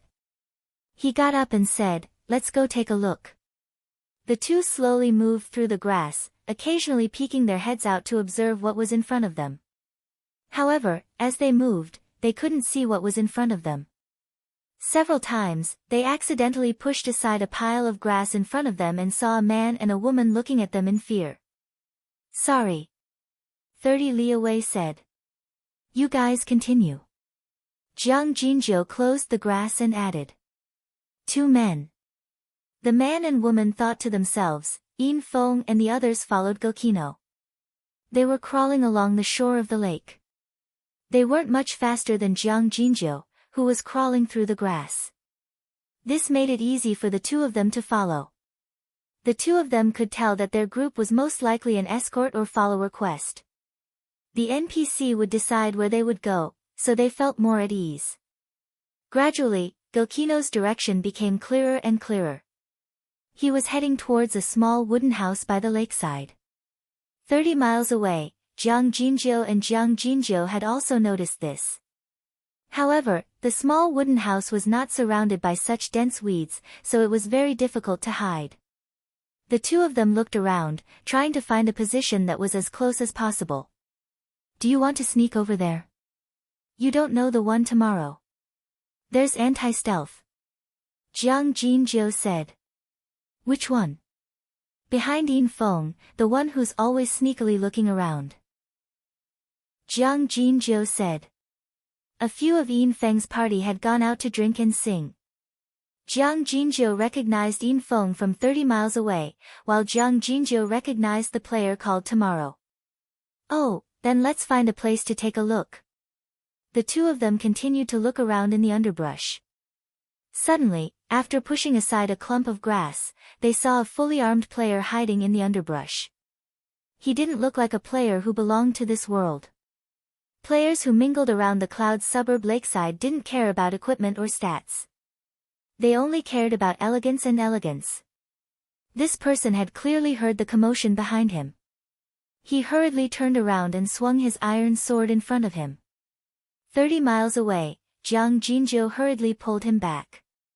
The surrounding underbrush rustled as countless blades and arrows pointed out. Who is it? The commotion was too great. Yin Feng and the others noticed the commotion and turned around. All movements stopped in an instant. He Jinzhou's body, which was 30 kilometers away, was already covered with weapons. As long as he moved forward slightly, he would be able to send the 2 of them away. However, the flashing white light of death was no doubt equivalent to telling Yin Feng and the others that something had happened here, so everyone stopped moving. Let's go take a look. Yin Feng pointed at a player. Everyone's faces revealed expressions of panic. However, at that moment, a person in the underbrush put away his weapon and stood up. He held onto a girl's hand and walked out as if no one else was around. Yin Feng and the others understood what was going on. The player who had come to take a look also returned to his team. That was close. Everyone let out a long sigh of relief. However, for Jiang Jinzhou, who was 30 miles away, the danger wasn't over. Just now, Jiang Jinzhou, who was 30 miles away, had pulled Jiang Jinzhou back. After that, the situation had become still. His hand was still tightly gripping Jiang Jinzhou's arm. Jiang Jinzhou very naturally stretched out his right hand and gently stroked the back of the hand that was 30 miles away. 30 miles away, Jiang Jinzhou didn't understand what was going on. He lightly nodded at him and then pulled his hand down, indicating that he was leaving. The surrounding people were stunned. Then, their expressions became strange. In the end, they put away their weapons and even made way for the 2 of them. Just like that, Jiang Jinzhou led Jiang Jinzhou out of the encirclement. The 2 of them walked for a distance. Seeing that no one was following them, Jiang Jinzhou, who was 30 miles away, quickly retracted his hand and looked like he was about to vomit. That's right.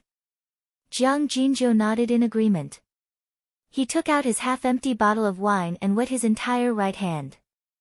Then, he took out a lighter and suddenly lit his entire right hand on fire.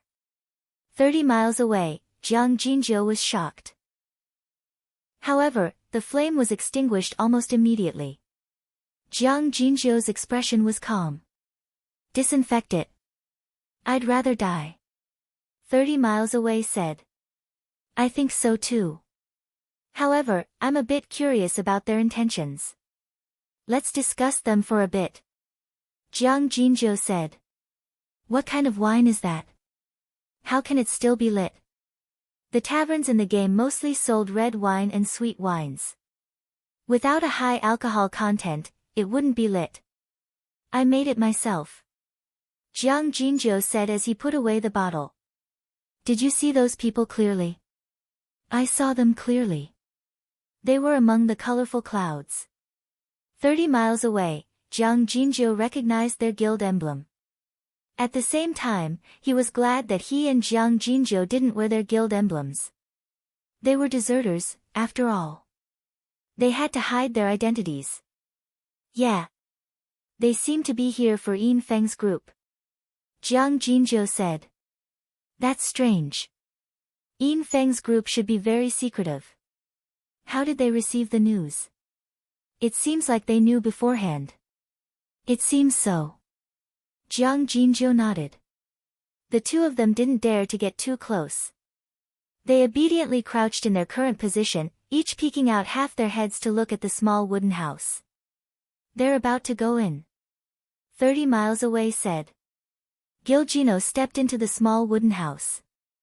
Yin Feng and the others finally let out a sigh of relief. This was a very clear destination. They believed that the NPC wouldn't just take a stroll around the house and then come out to continue on their way. You guys keep an eye on them. Yin Feng casually arranged for a few people to enter the small wooden house. The quest was on him, so of course he had to go in and complete the quest with the NPC. Everything in the house was old and covered in dust. However, there was a table that had been wiped clean. A person was sitting on it, holding a bottle of wine in his hand and staring at Yin Feng. How could it be you? Yin Feng blurted out in shock. He didn't have any relationship with this person, but he knew who he was. Even if those who had been in the wine and song guild couldn't recognize the guild leader, against the current, there was no way they wouldn't recognize this person. The young master of the Han family was simply too outstanding and easy to recognize. I also want to know why it's you, the Han family young master said. The Han family young master recognized Yin Feng. He was the person who had accepted the pit quest. The quest he was leading his team to protect was this person's quest. What are you doing here? Yin Feng didn't know why the other party had come, so he didn't act rashly. The people outside heard his surprised shout and rushed in. When they saw that the Han family young master was sitting in the room, they were all astonished. Only the great NPC could remain calm even if Mhitai collapsed in front of him. Gilgino didn't care about what happened between the players. He walked around the room, then squatted down and grabbed a handful of ashes from the fireplace. After staring blankly for a moment, he regretfully said, "Not good. The blueprints have all been burned." What? Yin Feng turned pale with fright. At this time, he couldn't be bothered with the Han family young master anymore. He immediately rushed over to carry out the quest. How could this be? The Han family young master didn't say anything. He continued to sit at the table and watch as if nothing had happened. Maybe he didn't want to be used by others, so he burned the blueprints. Gilgino said. Then what do we do? Yin Feng asked. Gilgino's eyes shone. After looking around the room, his expression changed. Someone has been here. Everyone looked at the Han family young master. The Han family young master helplessly said, "What are you looking at me for? Don't tell me the quest is referring to me. Who has been here?" Yin Feng asked. Gilgino shook his head. In the end, he only said one sentence. Maybe they took something away. Everyone looked at the Han family young master. The Han family young master jumped off the table and looked back at everyone. Looking at me again? You bunch of idiots, taking something away is your new clue. If you want to continue with the quest, then think of a way to find it. As for the person who took the thing away, it's obviously an enemy. Could it be a friend? So if it's not a new NPC, then it's a hostile player from the city war. Could it be a passerby like me?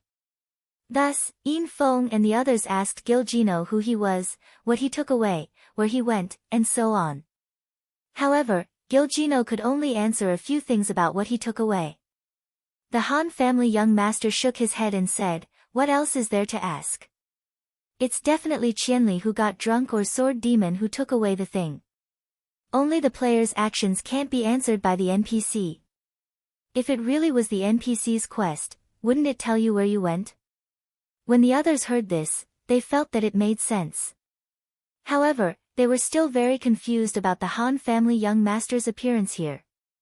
"What are you doing here?" "I'm waiting for the two people you're looking for," the Han family young master said.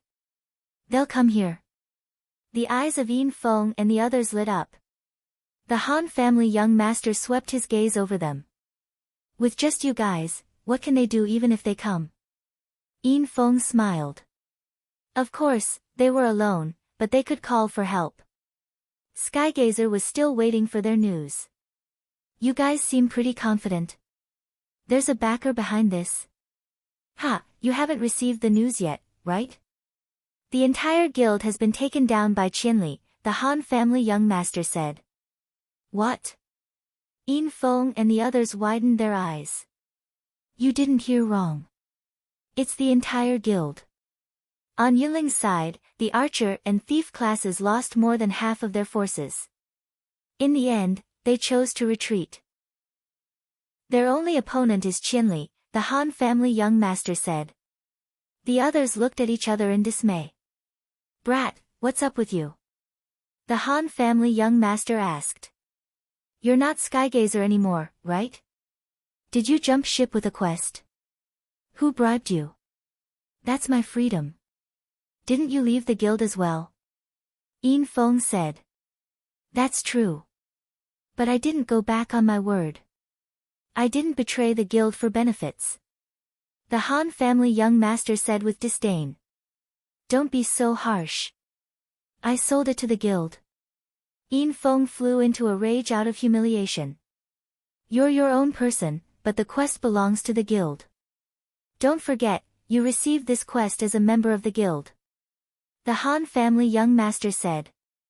"That's right, but it's a pity I received it as a member of the guild," Yin Feng said. "Don't tell me you're so childish as to use the setting to prove yourself. Do you dare say you discovered the quest after joining the new guild? Remember, I said discovered, not received," the Han family young master said. Yin Feng was speechless. "Trash." The Han family young master looked at him in disdain as he walked out of the house. Yin Feng was already gnashing his teeth, but he didn't dare move. As a member of Skygazer, everyone had heard of the Han family young master's abilities. Now that he appeared here without fear, Yin Feng believed that he definitely had some sort of plan. If he thought that he was easy to bully because he was alone, then he was gravely mistaken. Endure. Yin Feng told himself that the quest was more important. If he died here, then the quest would be gone. With this thought, Yin Feng didn't act up. He watched as the Han family young master walked out of the wooden house. Then, he heard him shout, "Guild Master Gu, there's a quest that's delivered to your doorstep. Do you want to accept it?" "Fuck." Yin Feng was infuriated. Since the other party already had the intention to do so and had manpower, then he was afraid that he wouldn't be able to keep the quest. Rather than that, he might as well kill the Han family young master first to vent his anger. Yin Feng signaled for everyone to attack with his eyes, but then he saw a person stand up from the grass, carrying a giant sword. He said disdainfully, "Forget it, we don't want to get involved in this mess." When Yin Feng heard that there was still a chance, he hurriedly signaled for everyone to not attack. "Oh." The Han family young master nodded. "Then lend me some manpower. Let me take revenge for my old boss." "Up to you," Gu Xiaoshang said. Yin Feng almost fainted when he heard this. He hurriedly called for everyone to quickly take down the Han family young master. However, Gu Xiaoshang had already made his stance clear. The Han family young master waved his hand, and countless people stood up from the grass. Arrows and spells were already flying in their direction. Although Yin Feng and the others concentrated their firepower on the Han family young master, he simply waved his staff to heal himself and leisurely walked away. He even took a sip of wine when he had the time. Just like that, Yin Feng and the others left. Countless heads in love poked out from the grass and looked around. He Jiang Jinjiu, who was 30 kilometers away, was also watching intently. Ah, it's the Han family young master, someone said 30 kilometers away. I saw him, Jiang Jinjiu said. He joined the Rosy Clouds room. I don't know. Why did someone from the Rosy Clouds room come here to steal a quest? Someone thought 30 kilometers away. I don't know. Should we notify the guild? I don't know. You don't know anything. Someone said with disdain 30 kilometers away. Outside the wooden house, the Han family young master saw that the group of people had been cleaned up. He went to the grass and grabbed a random player from the Rosy Clouds room and said, "Let's go take a look at that small wooden house.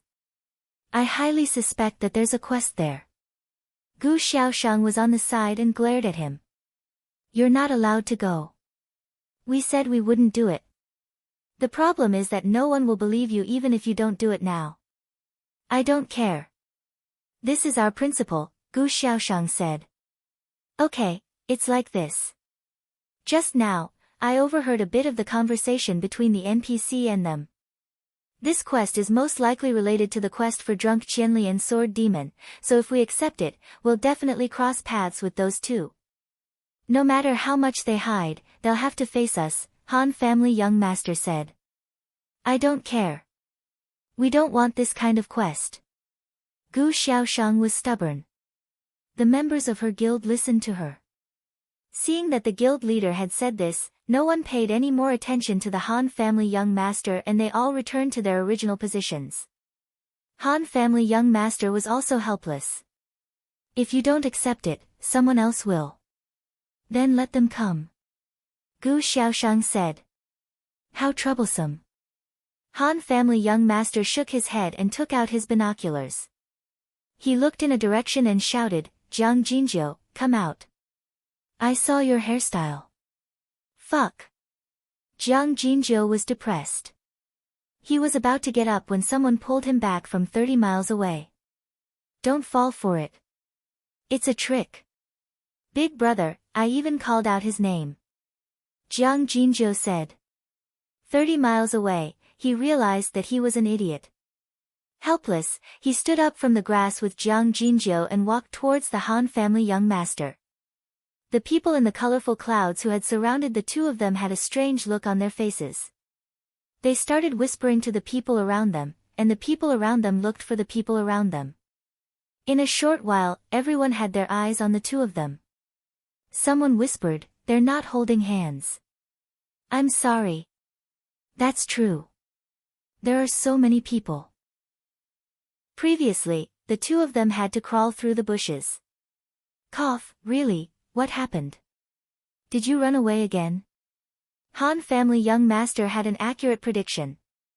"I can't beat them. What else can I do but run away?" Jiang Jinjiu faced it calmly. "You ran so far away.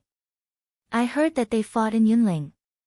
Han family young master suspected that the information was wrong. Life lies in movement. Jiang Jinjiu lied. "So you didn't see the details of the battle?" Han family young master asked. The two nodded. "You also sing to the wine?" Han family young master asked from 30 miles away. Yes. 30 miles away, he was like a yes man. It was a very strange feeling. Young Master Han wasn't someone who could sing and dance to alcohol. Even if he could, he wouldn't have a position. He was just a commoner, and he was the leader of a small leveling party 30 miles away. But now, he couldn't help but feel that he was inferior. Aura. This was the aura. 30 miles away could only think so. Chapter 705. Jiang Jinjiu and the two people who were 30 miles away felt rather uncomfortable. Being surrounded wasn't scary. What was scary was that everyone around them was looking at them as if they were caught in the act. The two of them felt like vomiting. "Why are you guys here?" Jiang Jinjiu asked. "To deal with Qianli and Sword Demon." I got some information from a good friend and found out that those two guys had been here on a mission. That's our only lead at the moment. The good friend that the Han family young master mentioned was naturally Brother Yu. Although Brother Yu didn't know what Gu Fei and Sword Demon had done at Yunjiao Lake, he knew that they had been here on a mission. After the Han family young master got this information, he thought that it was normal for them to run errands in the same place repeatedly according to the rules of the parallel world. Therefore, he brought some people over to wait for them. However, they didn't manage to wait for them. Instead, they heard that Qianli and Drunken Song had fought all the way from the mission pit to the Yunling area. This information strengthened the Han family young master's confidence that Gu Fei was on a mission. He understood the habit of going against the flow, so he would never take the initiative to provoke Gu Fei. At the same time, he also understood Gu Fei's temperament. Although he was so arrogant when it came to killing people, he would never offend others if they didn't offend him. Even if the rules of the game encouraged him to take the initiative to kill the criminals, there had to be some kind of conflict between the two sides for them to fight. A conflict created by the system was undoubtedly the best explanation. Although the Han family young master's deduction wasn't very accurate, the conclusion he came to was very accurate. Gu Fei was indeed on a mission. Therefore, they continued to guard the place while sending people to check out the situation in the Yunling area. Not long after the scouts left, Yin Feng and his group sneakily arrived. The Han family young master had guarded the mission pit before, so he knew Yin Feng and the NPC Gilgino. The moment he saw this group, he concluded that there was a change to Drunken Song's mission. Otherwise, Drunken Song wouldn't have only sent these few people to escort the mission. Even if it was a diversion, there should be some famous Drunken Song players among them. Therefore, the young master of the Han family concluded that Yin Feng had already left the guild and was likely to have been bribed by someone for the sake of the quest he had discovered. The Han family young master hid in the house and observed the group's movements. He pointed out the coordinates so that the ambushers in the grass wouldn't be exposed. Previously, when he discovered that Jiang Jinjiu and 30 Miles had gone out, they had attracted the attention of Yin Feng and the others. After that, each of them had led a girl away to conceal their presence. That was also the reaction of the Han family's young master. See, I knew that Qianli and his group would definitely come to this place again, the Han family young master said to Gu Xiaoshang. That's enough. Let's wait for them to come. Gu Xiaoshang's fighting spirit was high. She didn't like to play around in circles like guild politics, but she felt that ambushing people in the bushes was fair and reasonable. It's a waste not to accept the mission, we're ignoring you. Gu Xiaoshang was a little impatient. She never knew that the Han family young master would be so long-winded. I didn't say you guys should accept the mission, the Han family young master said. He then said to Jiang Jinjiu, go, there's a mission in the house. We're accepting the mission. 30 Miles was overjoyed. He really did love the guild. We're not accepting the mission, we're just cannon fodder. Jiang Jinjiu told 30 Miles not to be happy too early. Don't worry, you won't lose anything if you die, the Han family young master consoled. Everyone knows that we won't lose anything, but if we go up against Qianli, we'll be in a bad mood. Jiang Jinjiu said. 30 Miles nodded, that makes sense, the guild leader's mood must be really bad right now. That's why you guys should accept a big mission to make him happy. 30 Miles, you go. The Han family young master said. It's 30 miles away. 30 Miles was depressed. 300 miles away is fine, go get it. The Han family young master said. Okay. I'll go. 30 miles away, he puffed out his chest and fished out his guild's red heart. You accept the mission and we'll help you complete it. What a beautiful thing. The Han family young master praised his decision. You make it sound better than a song. Using the mission as bait to confirm Qianli's position is the real deal. Jiang Jinjiu said. That's right, so those who don't accept the mission have no value. Come, throw him into the lake. The Han family young master said. Jiang Jinjiu was shocked and wanted to run, but how could he run? After circling around the cloud's suburb lake, he didn't find a single NPC. Only this small wooden hut gave off the vibe of a quest. As such, the young master of the Han family paid close attention to this place as soon as he arrived. Just as he had expected, Yin Feng and the others had rushed in this direction after they had appeared. As such, he had already arranged for more than half of his forces to surround the small wooden hut. At this moment, Jiang Jinzhou still wanted to escape. Countless figures stood up and squeezed through the crowd, capturing him alive. You can't be serious. Jiang Jinzhou's face changed. We've known each other for a long time and I always keep my word. If I say I'll throw him into the lake, then I'll throw him into the lake. Throw him. The Han family young master said. The players in the rosy clouds probably hadn't done such a bad thing before, so it was very refreshing. Many people came over to fight for this opportunity. In the end, 4 strong warriors won this opportunity. They grabbed Jiang Jinzhou's arms and legs and carried him to the lakeside. 1, 2, 3, they threw Jiang Jinzhou in an arc, and with a splash, he fell into the lake. He really threw him. Many of the audience, and even many of the people in the rosy clouds, were dumbfounded. The waves on the surface of the lake were still churning, and the shore of the lake was silent. All of a sudden, half a body emerged from the surface of the lake. Wiping the water off his face, he shouted, "Young Master Han, you've got guts. Guard the lakeside, don't let him come up. If he comes up, then throw him back." The Han family young master said. "Sir, I was wrong." Jiang Jinzhou finally gave in. "Alright, 300 miles away, go and accept the mission."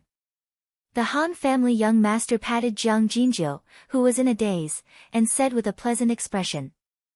This time, Jiang Jinzhou didn't have time to correct his name. He hurriedly ran into the house, and awkwardly leaned out and said, "I've accepted it. The mission says to find the clue. The clue is definitely on Qianli Drunk or Sword Demon." The Han family young master said. "Are they going to drop the mission items on them?" Someone asked. "Don't worry, everyone. Our goal isn't to complete the mission, but to kill these two." The Han family young master said. Jiang Jinzhou was in tears. Didn't he just say that he would help him complete the mission? How come the goal isn't to complete the mission now? I'm depressed. The Han family young master pointed at him and added, "Look after him, don't let him run. I suggest tying him up." "Fuck, don't stand on ceremony. I'll stay in the house. I won't go anywhere." "Alright."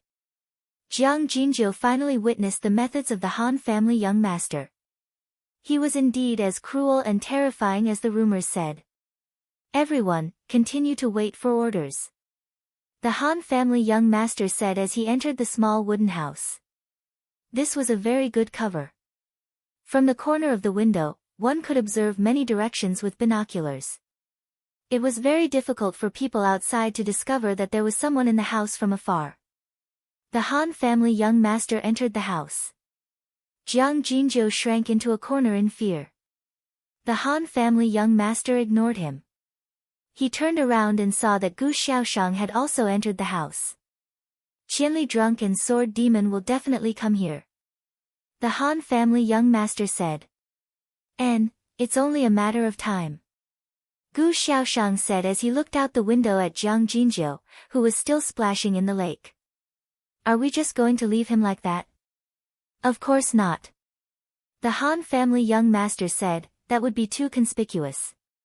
Fish him up, tie him up, and throw him into the bushes.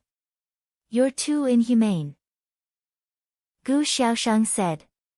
She thought that the Han family young master had found his conscience. He really judged people by their appearances. This person's heart and appearance were completely opposite. 300 miles away. "How long did it take you to run here from Yunling?" the Han family young master asked. "About half an hour." My name is Jiang Jinzhou," Jiang Jinzhou said. "Let's change it.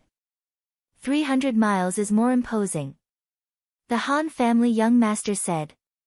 Next time, next time. Jiang Jinzhou said. Then have you sent a message to upstream? The Han family young master asked. Not yet. Jiang Jinzhou was shocked. Not yet? Does that mean that's what you're planning to do? The Han family young master asked. Jiang Jinzhou was speechless. He was indeed considering whether or not to inform the president. Don't do that. The Han family young master said, singing to wine is very powerful. Once we come out, we'll be nervous and our hands will slip. If our hands slip, we'll hit you. If we hit you, you'll die. Once you die, the mission will be gone. In the end, the guild will listen to you and keep coming back and forth, wasting a lot of people's time and energy. That's not good. Do you understand? I understand. But singing to wine. Jiang Jinzhou was afraid that he would spill the beans. Don't worry. I think he's smarter than you. He'll understand it himself. The Han family young master said. That's too despicable. Gu Xiaoshang couldn't stand it anymore. We have no choice. Great President Gu, you guys aren't willing to accept the mission, so we can only catch passers-by to do it. If we don't analyze the pros and cons, the passers-by won't pay attention. The Han family young master said. Forget it. Gu Xiaoshang rolled his eyes. The Yunjiao lakeside temporarily calmed down. At this moment, a certain resurrection camp was bustling with noise and excitement. First, Wang Shida led Soul under the tree and his group to resurrect at the resurrection camp. Although they were all wiped out, he felt great in his heart. He felt that singing to wine didn't see through their plan, so they wouldn't fail the mission. However, very quickly, beneath the tree Wang Tian discovered Lu Yu among the group of people and cursed in his heart. This person had seen through all of their plans and it was truly a huge loophole. But no matter how much they tossed and turned in the game, they couldn't seal their mouths. Wang Shida could only pray in his heart. At the same time, he thought about whether or not he should bribe the other party with benefits. Bribing people with benefits was also a skill. Casually making a move on a stranger was very unethical. Not everyone was greedy at the sight of money. People who were greedy at the sight of money needed different bargaining chips. This was actually an investment. They had to use the smallest amount of investment in exchange for an ideal return. So before giving benefits, it was important to understand the other party's personality, psychology, and needs in order to find the right solution. Using the simplest negative example, giving a warrior a mage's staff was a failure. Even if the staff was worth tens of thousands of gold, it wouldn't be able to move the other party. If it was a heavy sword worth tens of thousands of gold, it was guaranteed that the other party's heart would be moved. Wang Shida was very experienced in this, so he didn't rashly do this. He went up and casually said a few words to Lu Yu. Unexpectedly, he didn't feel any hostility from this person. Wang Shida's heart moved. He casually asked about Lu Yu's position in the guild. Finally, he casually asked if he had any thoughts of changing guilds to come over and develop here. With this question, Lu Yu's face flashed with a hint of awkwardness. Wang Shida's heart moved. After asking, it was true that he had too many guild points, so he couldn't bear to leave. At this point, skyward gazing below the tree was completely relieved. It seemed like Lu Yin was already at odds with the guild and had the intention to leave. Too many guild points had become a burden. Skyward gazing below the tree deduced that Lu Yin was no longer in the mood to report his findings to the guild. Whatever, I'll take a gamble. Wang Shida thought to himself. Giving benefits wasn't a foolproof method. If he gave someone as loyal as Sword Demon, he would directly reject him. If he gave someone as sinister as Han family young master, he would smile and accept it. Then, he would use the opportunity to extort him. If he gave someone as loyal as Gu Fei, he would accept it and then kill him. In short, none of them would have a good ending. Thus, giving or not giving was a gamble. Wang Shida observed Lu Yu's condition and felt that there was a chance of him not giving anything. Naturally, he would rather gamble on the chance of getting something for nothing. Wang Shida had an insider in singing wine. At this moment, he was trying to find out about the guild's situation while maintaining contact with Yin Feng. Gradually, he no longer had any doubts. At this moment, the level of Gu Fei and the players from Singing to Wine continued to rise. Thieves and archers began to appear in Singing to Wine's resurrection camp. This made the players from Wandering Under the Tree extremely happy. Some of these people also recognized that Wang Shida was the guy who stole their quest. They weren't like Liu Yu, who was disheartened and immediately started to fight. The revival camp during the city war was different from the usual revival point. It was only a revival point for players to go offline, but it wasn't a safe zone. This was an extremely fortunate thing for PvP players. They could kill on the spot and revive at the same spot. Then, they could catch up and kill again. The only downside was that they didn't suffer any losses. However, the players from Singing Wine only wanted to vent their anger. They didn't care too much and chased after Wang Shida's players. The problem was that Wang Shida's players didn't have their guild emblems on them. Everyone was unfamiliar with each other, so they didn't completely recognize Singing Wine. As a result, they caught a few recognizable players and killed them fiercely. The more they killed, the more familiar they became. Even if Wang Shida's players wanted to escape, they would still be killed. One thing that couldn't be overlooked was that Singing Wine's players were all thieves and archers. Moreover, there were more and more of them. These two classes had no problem catching up to any other class. Kill, kill, kill. Kill, kill, kill.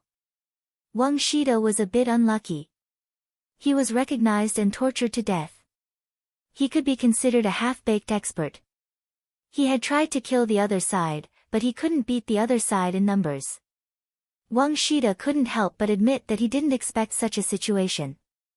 He thought that they would be able to live a carefree life after dying. However, Singing Wine's players had actually sent so many of them back. Wang Shida accepted his fate. He let Singing Wine's players do as they pleased. He continued to communicate with Yin Feng and the others. When he found out that everything was going smoothly, he was greatly comforted. With such a high efficiency, one could die 3 times in a minute if they were lucky. Finally, Wang Shida received a system notification in the guild channel: player Xiao Xiao has sacrificed herself. She has withdrawn from the city war. Wang Shida was shocked. He didn't know what was going on. He hurriedly contacted Xiao Xiao. Xiao Xiao had withdrawn from the city war, but she was still there. Moreover, she was still being tortured by Singing Wine's players. She was also at a loss when she received the notification. Could it be that she had been killed too many times? Xiao Xiao was a weak mage. She had been killed cleanly. However, Xiao Xiao was only the beginning. Following that, Wang Shida received the same notification in the guild channel. When he received the notification that the 5th person had sacrificed himself and withdrawn from the city war, Wang Shida, who had died countless times, suddenly discovered that Singing Wine's killing had stopped. Their members had all left the camp and were heading in a certain direction. Rumors also began to spread at this time, from Singing to Wine being beaten back by 1,000 Miles Drunk, to 1,000 Miles Drunk single-handedly destroying the entire Singing to Wine group with a single sword, to even going against the flow and kneeling down to beg for mercy. Gazing Sky had long since learned from his informants that Dancing to Wine was chasing after 1,000 Miles Drunk. Who would have thought that he would be the one killed instead? So all those archers and thieves that had died were all done by 1,000 Miles Drunk alone? Wang Shida was filled with regret. This was a top-tier talent. He should have been more open and friendly with him. Now, he had schemed against him. Wang Shida felt like he had made the mistake of throwing away a watermelon while picking up sesame seeds. As for the 5 members of the guild who had withdrawn from the city war, they still didn't know what had happened. Everyone's initial guess was that they had died too many times. If that was the case, then there was a limit to the number of deaths that could occur in the city war. Once the limit was reached, the player would die for good and withdraw from the city war. The problem was that everyone had died in a daze. No one had the heart to count how many times they had died. Crap, how many more times can I die? At this moment, everyone who was still in the city war was thinking about how long they had until their death. Luckily, there's still a quest. Wang Shida comforted himself with this thought. Suddenly, a white light flashed and Yin Feng and the others appeared in front of him. You guys. Wang Shida was speechless. Rosy clouds. I don't know where rosy clouds got the news and ambushed us there. Yin Feng said. Impossible. Wang Shida looked at Yin Feng and firmly denied it. That guild rosy clouds wouldn't do something like this. What's going on? It's Han family young master. Yin Feng sighed. Child elite group's Han family young master. Didn't he withdraw from singing wine? But he appeared there with rosy clouds. I don't know what he's planning, but he killed us. He said that they were preparing to ambush Qianli drunk and sword demon. Chapter 706. He got rid of you for no reason. Wang Skyward didn't believe it. There was no such thing as hatred for no reason in this world. Yin Feng said helplessly, Han family young master used to be someone who liked to sing and drink. Getting rid of us was as easy as lifting a finger, so. AI, why is this person so troublesome? Wang Skyward wanted to cry. He had calculated from the beginning to the end, but he didn't think that it would all be for naught. Wang Skyward had already given Yin Feng all the benefits he should have. Now that the mission had failed, Yin Feng naturally couldn't take responsibility for it. Wang Skyward had lost everything he had invested. Based on his understanding of Gu Xiaoshang, the guild leader of Rosy Clouds, he knew that the guild wouldn't take this mission. However, he might not have the chance to take it back even if the mission was thrown away. Looking at Wang Skyward, he didn't have many people to begin with. Now, someone had reached the death limit and was kicked out of the city battle. Let's go take a look. Wang Skyward couldn't bear to give up. He gathered his pitiful people and prepared to head towards Yunjiao Lakeside. We'll definitely make a wasted trip, Yin Feng said. You don't need to go. I'll go talk to them. Wang Tianshi said that the mission was already out in the open, and Yin Feng wasn't a necessary member of the mission. To Wang Tianshi, Yin Feng wasn't someone who had any value to him. Moreover, because of his background as a traitor to singing and drinking, Yin Feng would attract the hatred of the Han family's young master. It would be better if he wasn't there. As he headed over, Wang Skyward contacted the spy he had planted in Rosy Clouds to ask about the specific situation of their operation at Yunjiao Lakeside. If the mission was taken by someone from Rosy Clouds, Wang Skyward was prepared to do the same thing as he had done with Yin Feng. This Rosy Clouds was clearly a rather open guild. There were no secrets in the guild. The spy's report was very detailed. Under the tree, he looked up into the sky and listened. As expected, between the Rosy Clouds disdained accepting quests. However, in order to fight for the initiative against 1,000 miles drunk and sword ghost, young Master Han actually found a random passerby who was drinking and singing and accepted the quest. Wang Skyward was speechless. In his eyes, this person was just a slightly valuable tool in the eyes of others. There's something to talk about. Wang Skyward pondered. He just couldn't figure out if young Master Han was really looking for this passerby for convenience, or was it because of old friendships? If it was the former, there would be more room for negotiation. However, this Han family's young master was rumored to be a difficult person to deal with. Even if there was room for negotiation, looking into the sky felt that he needed to properly deal with him. Perhaps there's no need to talk about it. Beneath the tree, Skyward Gaze suddenly had another thought. If 1,000 miles drunk had the ability to single-handedly wipe out the entire Singing for Wine Guild, then Rosy Clouds naturally wouldn't be a problem. Currently, Rosy Cloud's advantage was probably the fact that they were lying in ambush in the dark, as well as the fact that young Master Han, a friend of 1,000 miles drunk, knew him well. If he could first get in touch with 1,000 miles drunk and leak this information to him, then he could use someone else to do the dirty work and take advantage of the chaos to steal the quest. The more Wang Skyward thought about it, the more he felt that this was a brilliant plan. Drunk Qianli was terrifyingly strong. This could be used. Although Han family young master was familiar with him, Qianli was also familiar with Han family young master. Therefore, as long as he leaked this information to drunk Qianli, the advantage of familiarity would be mutual. But where could he find Qianli now? Under the tree, he had eyes and ears all over the world. He immediately contacted his own people in drinking and singing, asking them if they had noticed where 1,000 miles drunk was going. He's gone. He should be meeting up with Immortal in flowers. I don't know what he's going to do next. The spy reported. Fuck. Wang Skyward cursed. Finding people was the most painful thing in the game. Eternal life among the flowers. Naturally, he wouldn't waste his manpower to arrange a spy for such an inconspicuous guild. Not to mention, this guild was so unique that it would be hard to find someone among his subordinates who was as wretched as a playboy. The team that was originally heading to Yunjiao Lake stopped halfway. Wang Skyward hesitated. Suddenly, a sharp-eyed subordinate pointed at the road ahead and shouted, "Look who that is." Everyone looked over. Qianli and two girls were walking in this direction. Wow, it can't be. God is taking care of me. Wang Skyward was excited. However, when he thought about it, he had just set up Qianli's character. If he rushed up excitedly, he wouldn't be killed by the other party, right?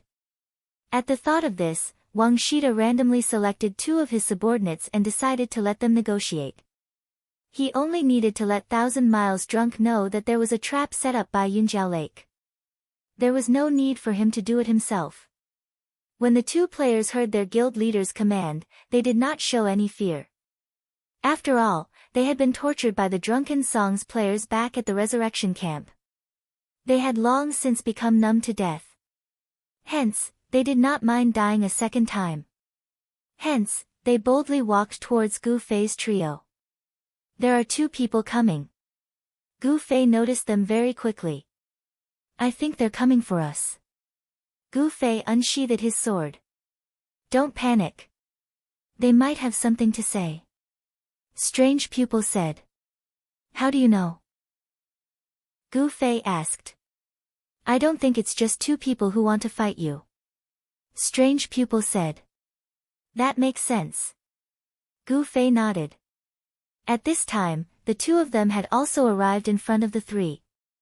They nodded and bowed as they greeted them, calling them Big Brother Qianli. The people from Seoul under the tree didn't wear their guild badge. Gu Fei didn't recognize the two random people. Seeing that they didn't seem to have any ill intentions, he asked, Is there something you two need? Oh, we have some news for Brother Qianli. What is it? It has to do with your quest. My quest? Yes, Gil Kino. The two said. You are? We are from Seoul under the tree. The two said. What are you up to now? Gu Fei immediately suspected that it was a trap. However, there was no need to be afraid of two people.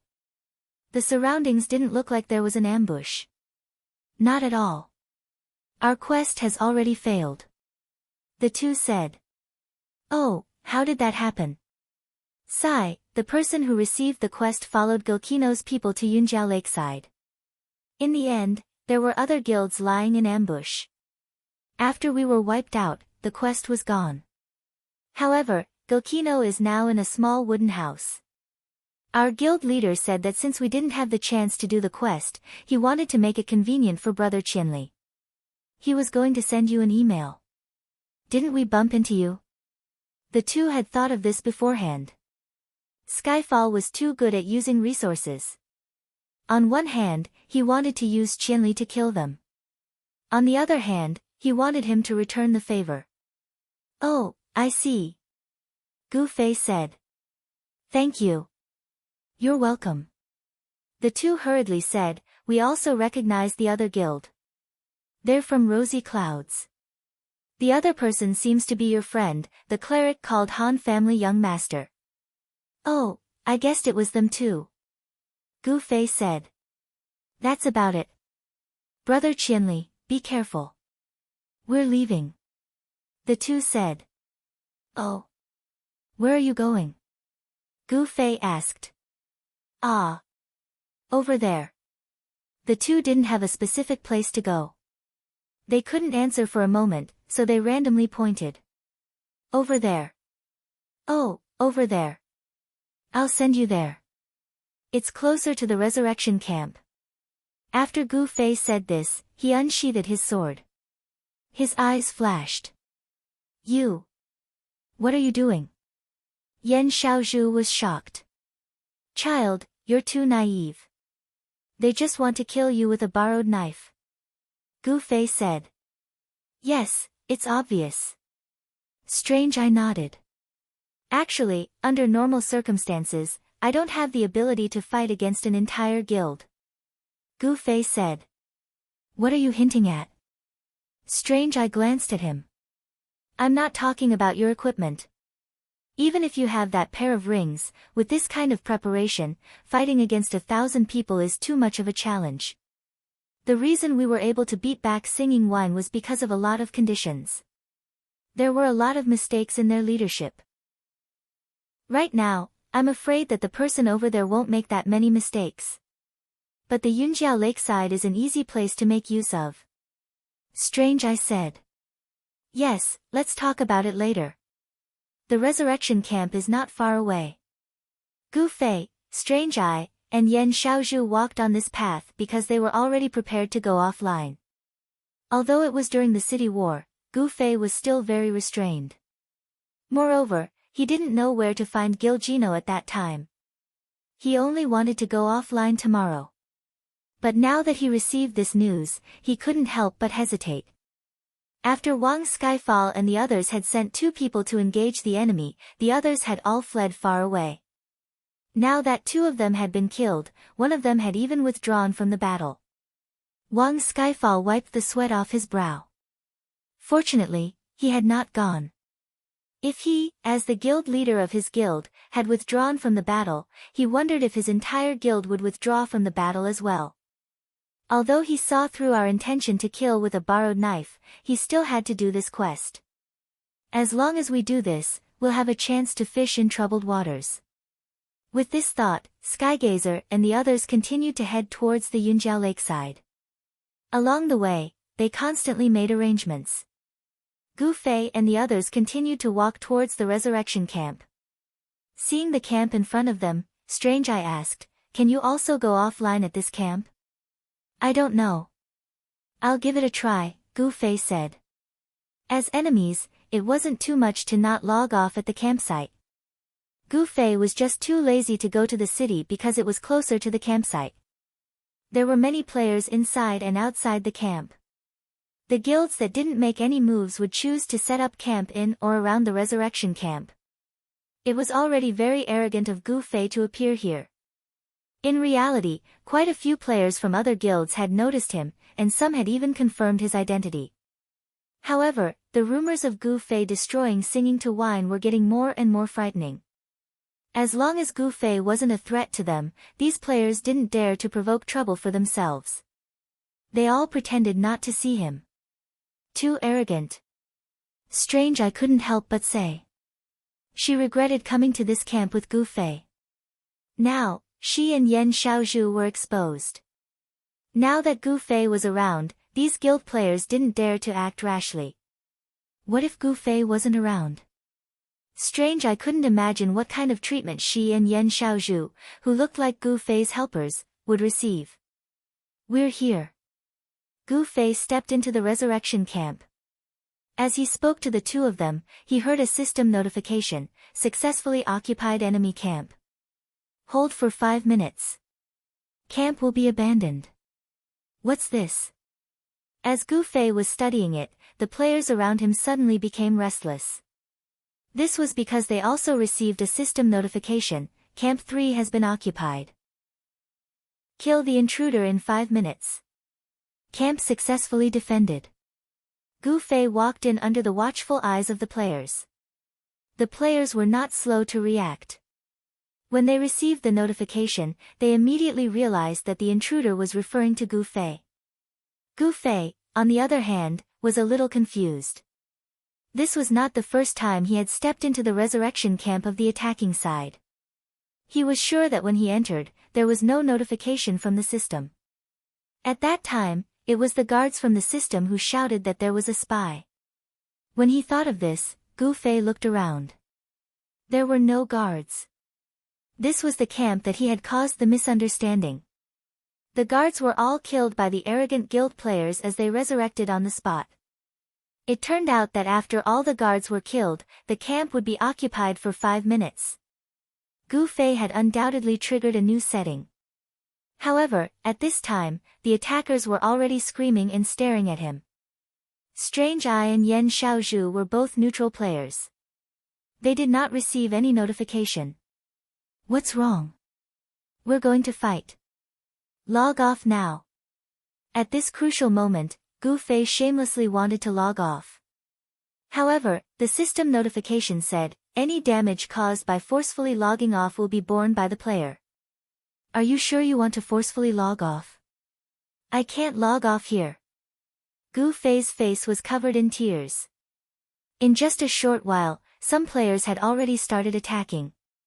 The experienced players all realized that capturing the encampment was very likely to affect the outcome of the city war. At this time, how could they still dare to be polite to Gu Fei?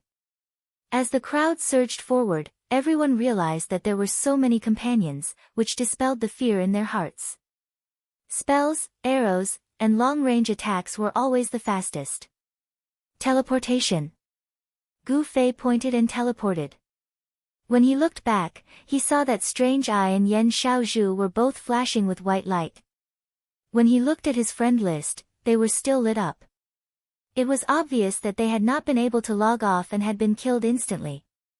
Players could log off in the city battle camp, but it was not a safe zone. Therefore, logging off here was a skill that could be interrupted. Strange Eye and Yen Xiaozhu had met with this tragedy, but Gu Fei did not have the time to care about them. However, with this movement, Gu Fei was out of the resurrection camp. All the players received a loud notification from the system, defense successful. Defense successful. Everyone was in a daze. Should they make a move on 1,000 miles drunk? What should they do if they offended this guy? The unity of the players only lasted for a second. When the danger was over, everyone started to think about their own interests again. They started to wonder if they should attack Gu Fei. This moment of hesitation gave Gu Fei a chance. Everything had happened too suddenly, and the players weren't united enough to begin with. It couldn't even be considered an encirclement. Gu Fei dove in as soon as he saw an opening. There were some players who wanted to deal with Gu Fei, but they couldn't catch his movements. The archers and sorcerers could still chase after him and attack him, but in this mess, they would naturally hurt others. It would be fine if they were from their own guilds, but if they hurt people from other guilds, it was inevitable that there would be arguments. Not long after, a few guilds started arguing. The guilds in the city battle were not united at all. Everyone was fighting for their own interests. Unity only appeared for a second when the resurrection camp was about to be destroyed. Of course, Gu Fei could not guess the complicated thoughts of the guild players. He felt that he was about to be surrounded, so he tried his best to escape. In the end, some of the guild players watched calmly, some secretly hoped that other guilds would attack and then be killed by Qianli in his drunkenness. There were also some who chased after him but accidentally hurt others and turned their aggro. There were so many situations that it was even more useful than when Zhao Yun was told to capture him alive by Cao Cao in Changban. Gu Fei left the resurrection camp without hesitation. He pulled up his friend list and saw that Strange Eye and Yen Xiaozhu were now black. They had just revived and were clearly not seen as targets, so they went offline safely. Now that Gu Fei had escaped, the guild players began to argue amongst themselves. Those who had attacked blamed those who hadn't, those who hadn't attacked blamed those who hadn't, those who hadn't attacked blamed those who hadn't.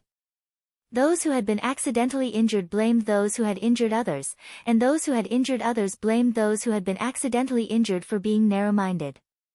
In short, it was a complete mess. Everyone was criticizing each other, and their voices could be heard hundreds of meters away. In this situation, only the big guilds could control the situation. The system notification that the resurrection camp had been conquered was received by all the players from the attacking guilds. Even the guilds who were not at the resurrection camp were very concerned about the situation. When they received the notification that the resurrection camp was successfully defended, everyone heaved a sigh of relief, but they also asked what had happened. I'm afraid it's a setting in the city battle. After asking about the situation, the strategists of the various guilds began to analyze. If all 7 camps have been conquered, where are we going to resurrect after we die? Also, those neutral players are also using these resurrection points. Someone was puzzled. If that's the case, I'm afraid it will be considered that we have failed the siege, and the city battle will end. Everything will return to normal, and we will resurrect back to where we came from, someone deduced. Damn, how did it end up like this? The various guild leaders were very depressed. The siege had not made any progress so far, and their own resurrection camp had actually been counterattacked by the enemy. This made their hearts beat faster. The problem was that there were only 2 known enemies, and they had already caused such a ruckus. If there were a few stronger guilds, what would the situation be like? Also, the guards of the system had always been defending the city. Would they counterattack? If they did, with their tyrannical strength, wouldn't surviving on the resurrection camp for 5 minutes be a piece of cake? Qianli is too much of a scourge. We can't let him be so arrogant. We should work together and suppress this guy. A guild leader suggested. At this time, the guild conference in Cloud City was once again held, and they were discussing the resurrection camp that had almost been conquered. The guild leader who raised this argument in grief and indignation was none other than Against the Current, the guild leader who had just been humiliatingly beaten into space by 1,000 miles drunk. Chapter 707. The guild leaders looked askance at him. It would not have been strange if anyone had suggested this, but it had to be someone who suggested it with righteous indignation. Everyone's mood was a little strange. They could not help but feel like they were being used, and they immediately felt very resistant.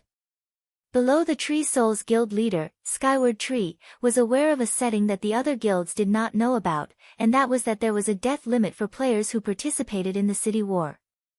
Once they died a certain number of times, they would not only be grounded in the resurrection camp, but they would also be completely eliminated from the city war.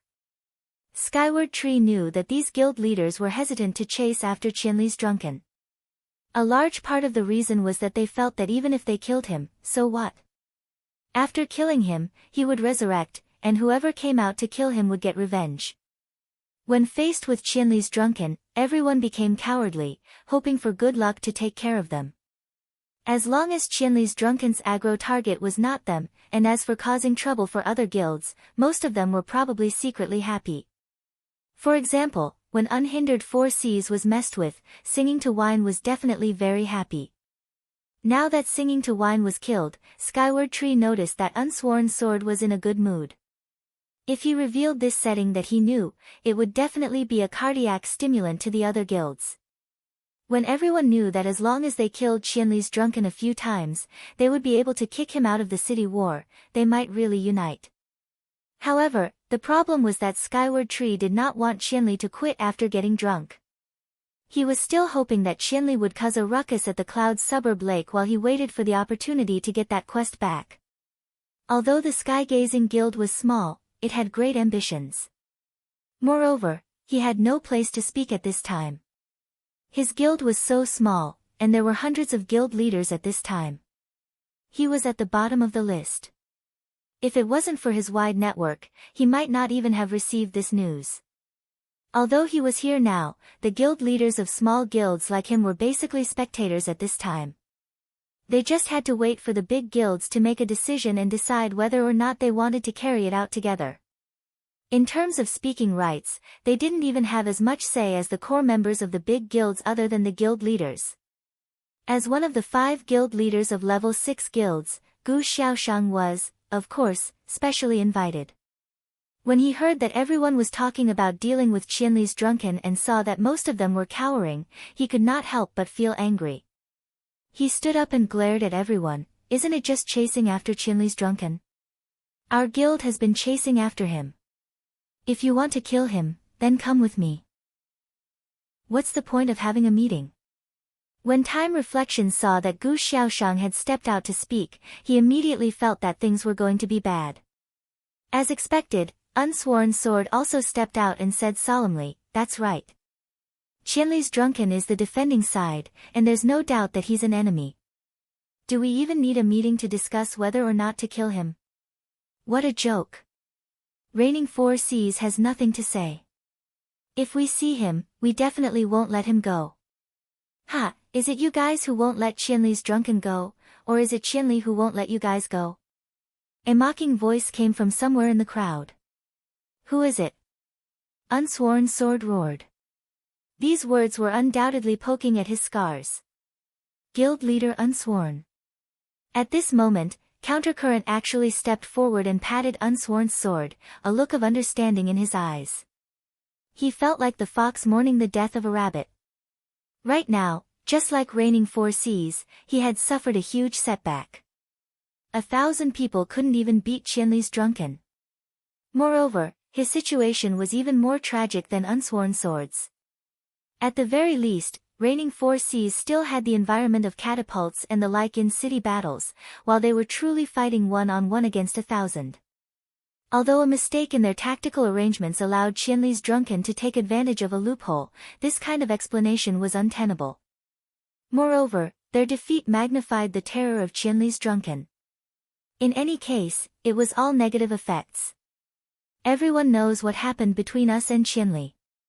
We lost. I have nothing to say, but I hope everyone can understand that Qianli's drunken isn't as scary as everyone thinks it is. Our defeat was due to a mistake in our tactics.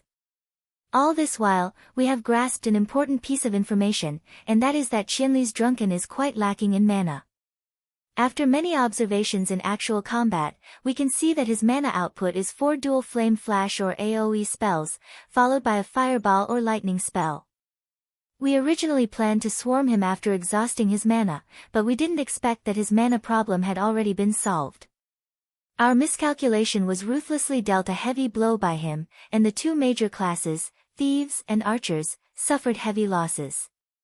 Those who are familiar with Qianli's drunken know that these 2 classes are absolutely necessary to deal with Qianli's drunken. We lost the effective support of these 2 classes, so we chose to retreat. Right now, there are rumors out there, saying that our guild's 1,000 people were wiped out by Qianli's drunken.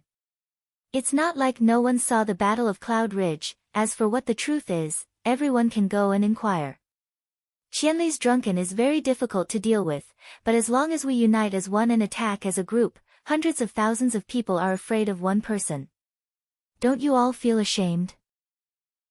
Go against the current, I believe your words, but the problem is, I heard that Qianli's drunken is a cunning and cruel person who will seek revenge for the smallest grievance.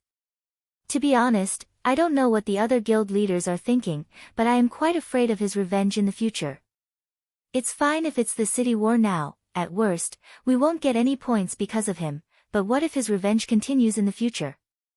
In the future, if he sees any of your guild members in Cloud City and kills them, what should we do? In the future, we will all move together in a game with hundreds of thousands of people? That's impossible, right? We are a small guild with a total of 50 people, and even if we all gather together, I'm afraid we won't be able to do anything to him. When that time comes, who will protect us? This young president spoke out the thoughts of many other presidents. At that time, they would have to worry about this killer coming out to cause trouble every day.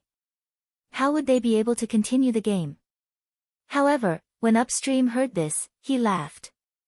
However, before he could say anything, someone squeezed out of the crowd and said angrily, "Bullshit, is Qianli that kind of person?" Everyone looked over. Slender Waist Dance, the colleague of reborn Amethyst Qianli, was said to be his good friend. There were also some rumors that said that she was drunken Qianli's mistress, and that drunken Qianli's gorgeous equipment was evidence of him being a mistress. Slender Waist Dance squeezed out to speak for Gu Fei, and behind her was July. She was naturally much more stable than Slender Waist Dance. Seeing that everyone was staring at her in shock, she slowly said, "Everyone, as guild leader upstream said, many things are actually just misunderstandings and rumors. Qianli is a member of our guild, and we are very familiar with him. This kind of thing that you are worried about will not happen." Hee hee. Upstream hurriedly laughed and chimed in, "Everyone heard that, right? I was just about to say that Thousand-Mile Drunkard's character was reliable. Right now, it's nothing more than a confrontation set by the system. There are no personal grudges, and it will attract revenge in the future. If there are still guilds that are worried, you can take off your guild badge and cover your face. That way, you won't have to worry about exposing your identity." When everyone heard this, they felt that this idea was reasonable, and the voices of agreement suddenly increased. When Slender Waist Dance heard this reaction, she scratched her head and said, July, what did we do?" July smiled bitterly, "We proved Qianli's character, so everyone has nothing to worry about, and is ready to unite and kill Qianli." "Is that so? That's great, I'll let this brat be arrogant again." Slender Waist Dance was furious. This city war was very painful for the guild players. Even Slender Waist Dance had died 3 times. On the other hand, Qianli, when he got drunk, left the guild and became a city defender. He seemed to be having fun, coming and going, and becoming a disaster for the guild players. Slender Waist Dance had always been competitive with Gu Fei, and now that she felt that she wasn't as glorious as he was, she didn't feel good about it. Sigh, Amethyst probably won't be able to get any points in this city war. Why don't we see what Qianli can do as a city defender? July said. That won't do. Manners, we can't go easy on him. Slender Waist Dance said. Isn't there no one going easy on him now? July looked around. Compared to her and Slender Waist Dance's attempt to prove Gu Fei's character, Against the Current's idea of wearing a mask and badge was much more considerate. Many guild leaders passed down orders to remove their masks and badges, preparing to hunt down Gu Fei. Against the Current felt that he had once again led the crowd, and was quite happy. He continued with his important speech, "Everyone, let's come to an agreement on how to deal with Qianli's drunken. As long as you see him, no matter if it's a big guild or a small guild, you must attack him with all your might. Those who are strong enough, kill him on the spot. Those who aren't strong enough, do your best to stall for time until reinforcements arrive. All guilds must provide reinforcements when they receive reports of Qianli's drunken's movements." With this kind of collective action, do you think Qianli's drunken is just one person? That's right. The crowd cheered. Alright, I think everyone is very clear about the characteristics of Qianli's drunken. From now on, if you see Qianli's drunken, immediately notify all guilds. Against the Current announced. Only the guild leaders had come to participate in the gathering. The guild members were still scattered all around Cloud City. At this moment, the guild leaders who had come to participate in the meeting passed on the spirit of the meeting. In an instant, there were hundreds of thousands of eyes looking for Gu Fei. Practically in the next moment, in the 4 directions of north, south, east, west, north, and south, there were a total of 23 people suspected to be 1,000 miles drunk. Black robes weren't a unique equipment. Although many mages in Cloud City didn't dare to wear them for fear of being misunderstood, it wasn't an absolute rule. As for the night streamer, it was a relatively small target. If you weren't close enough, you wouldn't be able to see it. Moreover, Gu Fei didn't necessarily need to carry the sword around. He had a pocket. The guild leaders who received the report were sweating profusely. Against the Current's brain worked quickly. He immediately said, "Everyone, why don't we give an order for all the mages in our guilds to not wear black robes, even if they are naked?" That's a good idea. The guild leaders praised and immediately gave the order. Another person suggested, "Why don't the other classes change their equipment as much as possible? Let's make it so that if there's anyone wearing black around Cloud City, we'll know that he's Qianli's drunken. Good idea. Everyone praised and continued to give the order. Thus, the entire guild was united. Those with equipment changed their equipment, and those without took off their equipment. In an instant, the players with black equipment took off their black clothes in all 4 directions of Cloud City. Gu Fei was hesitating in the crowd. He was considering whether to go back to the city and log off, or to continue observing the quest at Cloud's suburb lake. Suddenly, he noticed that the players around him were behaving strangely. They all took off their guild badges and looked for a cloth to cover their faces. After a while, many suspicious gazes floated around his body, and then suddenly, many people started to take off their clothes. What's wrong? Just as Gu Fei was feeling lost, many people had already finished taking off their clothes. Thus, he suddenly became the center of attention. How fast was Gu Fei's reaction? Recalling the people who had just taken off their black clothes, he immediately realized that this was a very targeted activity. Thus, very calmly, Gu Fei also took off his clothes. At this time, Gu Xiaoshang was also broadcasting the live broadcast of the meeting to her guild between rosy clouds. At the same time, she was also revealing the situation here to the Han family young master. Just as she mentioned the series of wonderful ideas here, she received a reply from the Han family young master. Ha ha ha ha ha. What's wrong? Gu Xiaoshang asked. Changing to black equipment, this idea is really cute. But what's the use? They even took off their badges and covered their faces. When Qianli gets drunk, he will also take off his clothes and cover his face. When he gets drunk, he will swagger in front of you and chop your guild leaders to death. The Han family young master's reaction was very fast, but the guild leaders were not so slow. Many of them were immersed in the joy of this collective action. Finally, someone finally reacted to this step. Hey! If Qianli gets drunk and takes off his equipment and covers his face, won't we never be able to recognize him? This. Even the person who came up with the idea realized the seriousness of the problem and immediately stopped. Everyone, Qianli will continue to take revenge after getting drunk. Just now, the familiar face of Amethyst Qianli has helped us to dispel our doubts. I suggest that everyone wear their guild badges.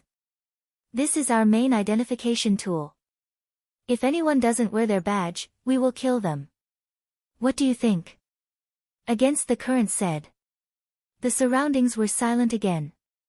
This time, the suggestion to go against the current did not receive any positive responses. There were only a few voices, and when they saw that the others were silent, the few voices also instantly disappeared. How is it? On the other side, the Han family young master continued to ask Gu Xiaoshang about the situation of the meeting. Against the Current suggested using badges as identification, but no one said anything. Gu Xiaoshang said. The Han family young master laughed coldly. I already knew that we shouldn't have any expectations for these people. Before their own interests are protected, they won't be willing to do anything. Aren't they selfish to the point of despair? I'm back. Gu Xiaoshang replied. In the middle of the meeting, she stood up once again. This time, there was no anger on her face. She was as calm as the surface of a lake. I'm leaving. Xiaoshang, where are you going? Unsworn Sword asked in surprise. To kill Qianli drunk. Gu Xiaoshang said. But we haven't even discussed this yet. Unsworn Sword said. Gu Xiaoshang looked at everyone in disdain and said, discuss my ass, before floating away. Everyone's faces were filled with black lines. Many of them stared at Unsworn Sword and thought to themselves, what kind of girl did you have your eyes on? Unsworn Sword felt gloomy. He felt that he was definitely not as useless as the people around him, but now, he seemed to be treated equally by Gu Xiaoshang. How could he accept this? Unsworn Sword glared at his surroundings. Those who wear badges will be marked. Those who don't wear badges will be killed. That's settled. I've already spoken to everyone here. If anyone was killed by mistake without a badge, don't come out and complain. In 5 minutes, my guild will give the order to kill anyone without a badge, especially mages. Unsworn Sword said. That goes for us too. Against the Current stood up and stood next to Unsworn Sword. With the 2 guild leaders expressing their stance, many of the guild leaders began to move again.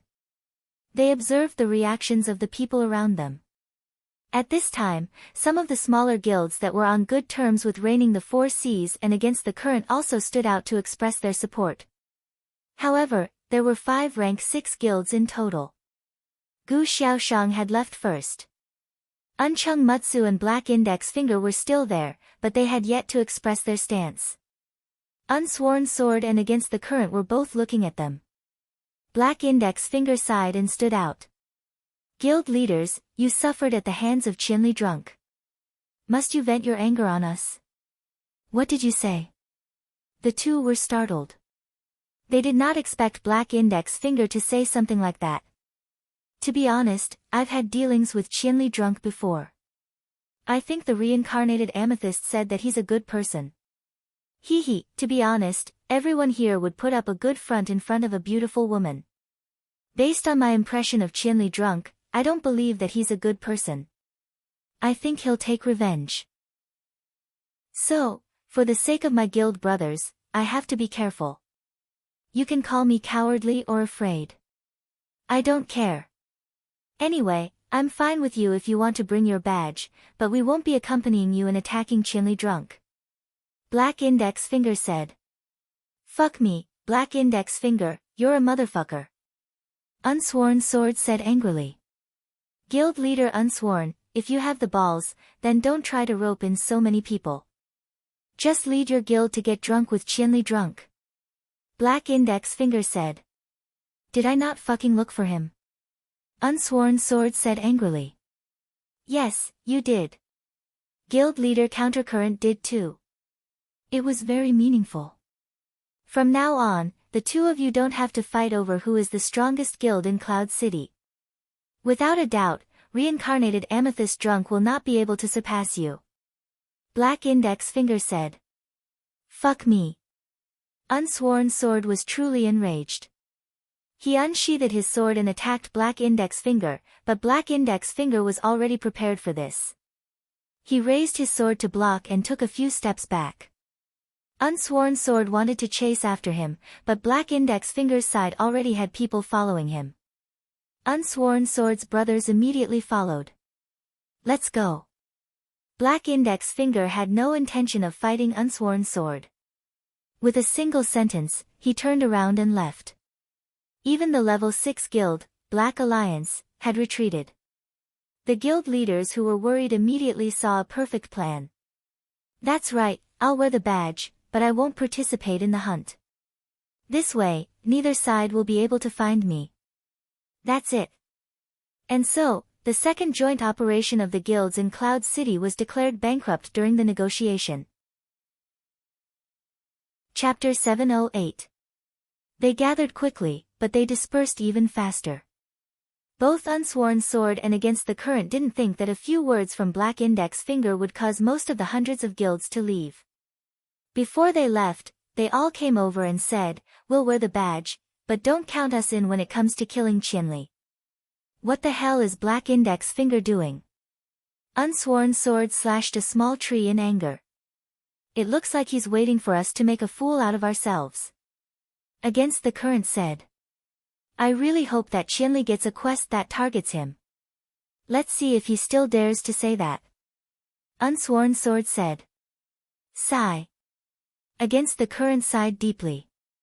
It was rare that he felt the same way as Unsworn Sword. Looking around, the remaining guilds all had good relationships with the 2 guilds. Actually, everyone had a tacit understanding as to what kind of relationship they had.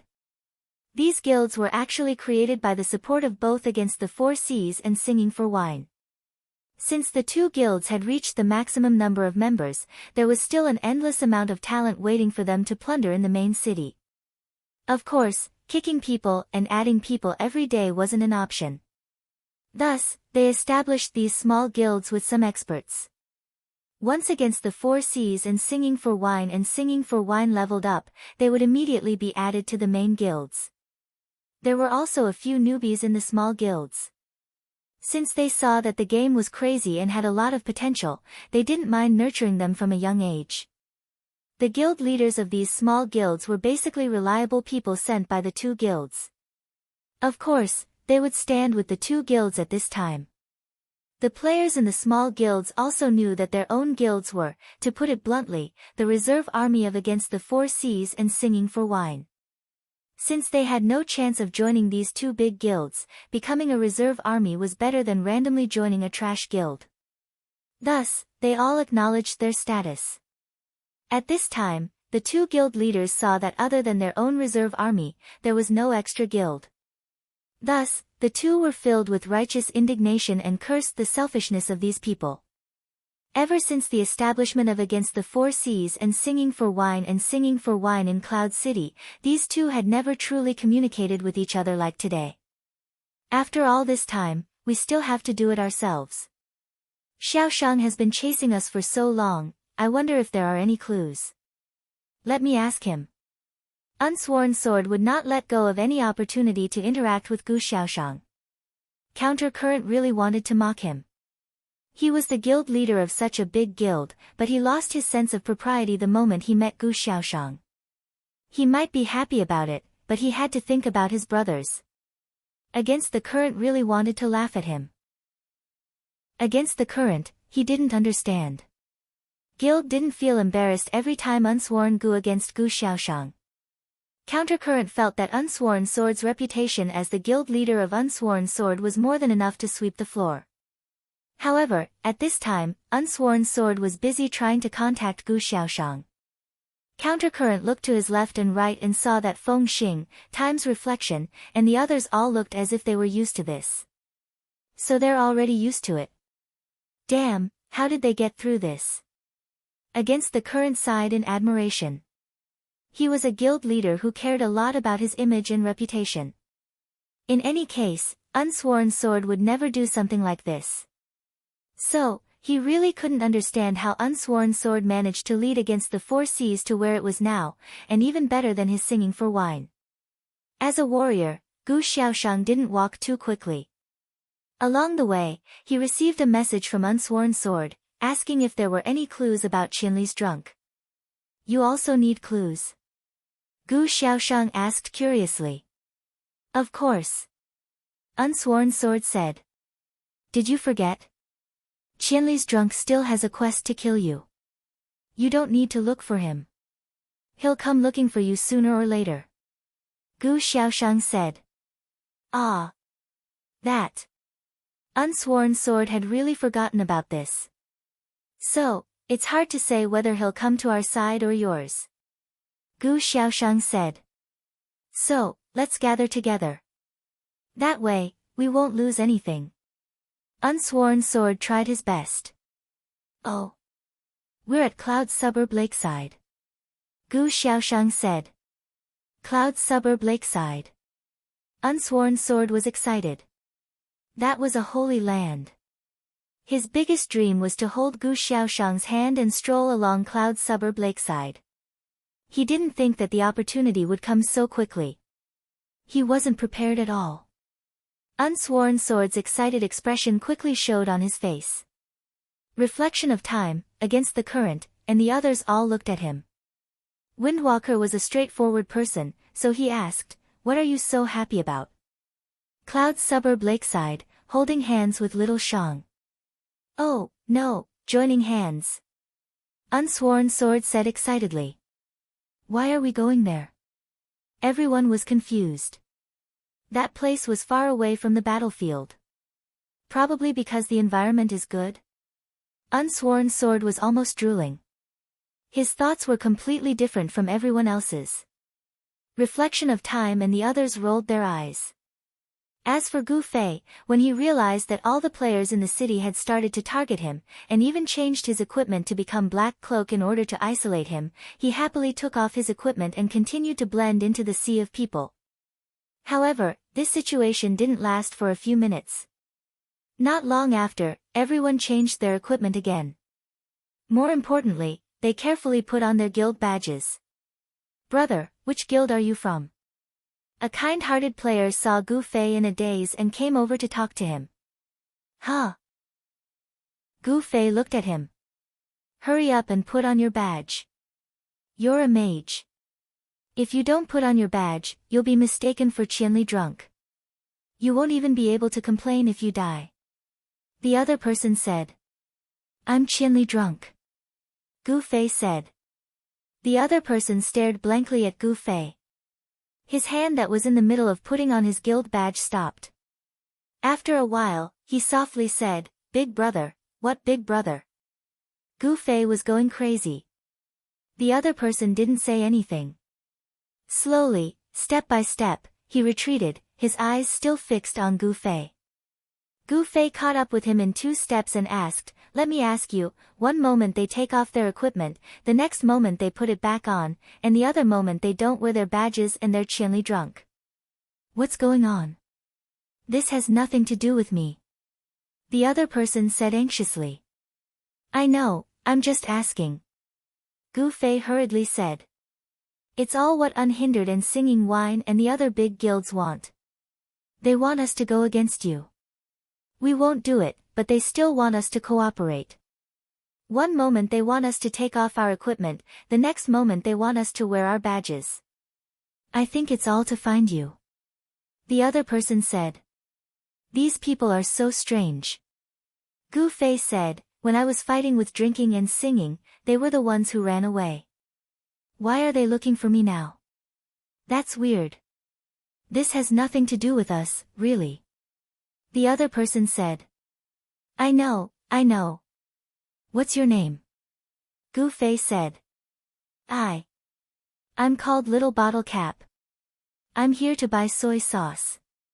The other person said. Little Bottle Cap. Gu Fei was shocked. He said, wait a moment. At the same time, he hurriedly sent a message to Sword Demon, did you give up on the quest? I gave up. What's wrong? It's a tragedy. I met Little Bottle Cap, Gu Fei said. Fuck. Even a kind person like Sword Demon couldn't stand it anymore. How did you meet him? I just randomly met him on the road. AI, you're really unlucky. Gu Fei said. I give up. Sword Demon also accepted his tragic fate. What are you doing? There'll be a new quest after I give up on it. I'm waiting. Sword Demon said. Aren't you going offline? Oh, right. Did you receive the system notification just now? Gu Fei asked. System notification? The one that attacked what camp? Sword Demon asked. Yes. Did you see it? Gu Fei said. Did something happen again, I think? What? It's me.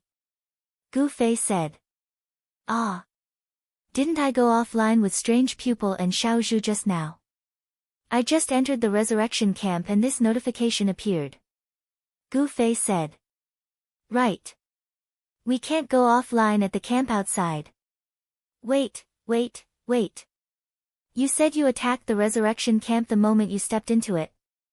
That shouldn't be. We've been to the camp before. Why didn't we get this notification? Sword Demon asked. Do you think it's because of the guards? Gu Fei asked. Oh. That makes sense. The guards were all wiped out and the camp was occupied. According to the previous notification, as long as we survive for 5 minutes, the camp will be destroyed. Sword Demon thought. Even neutral players are using the resurrection points outside.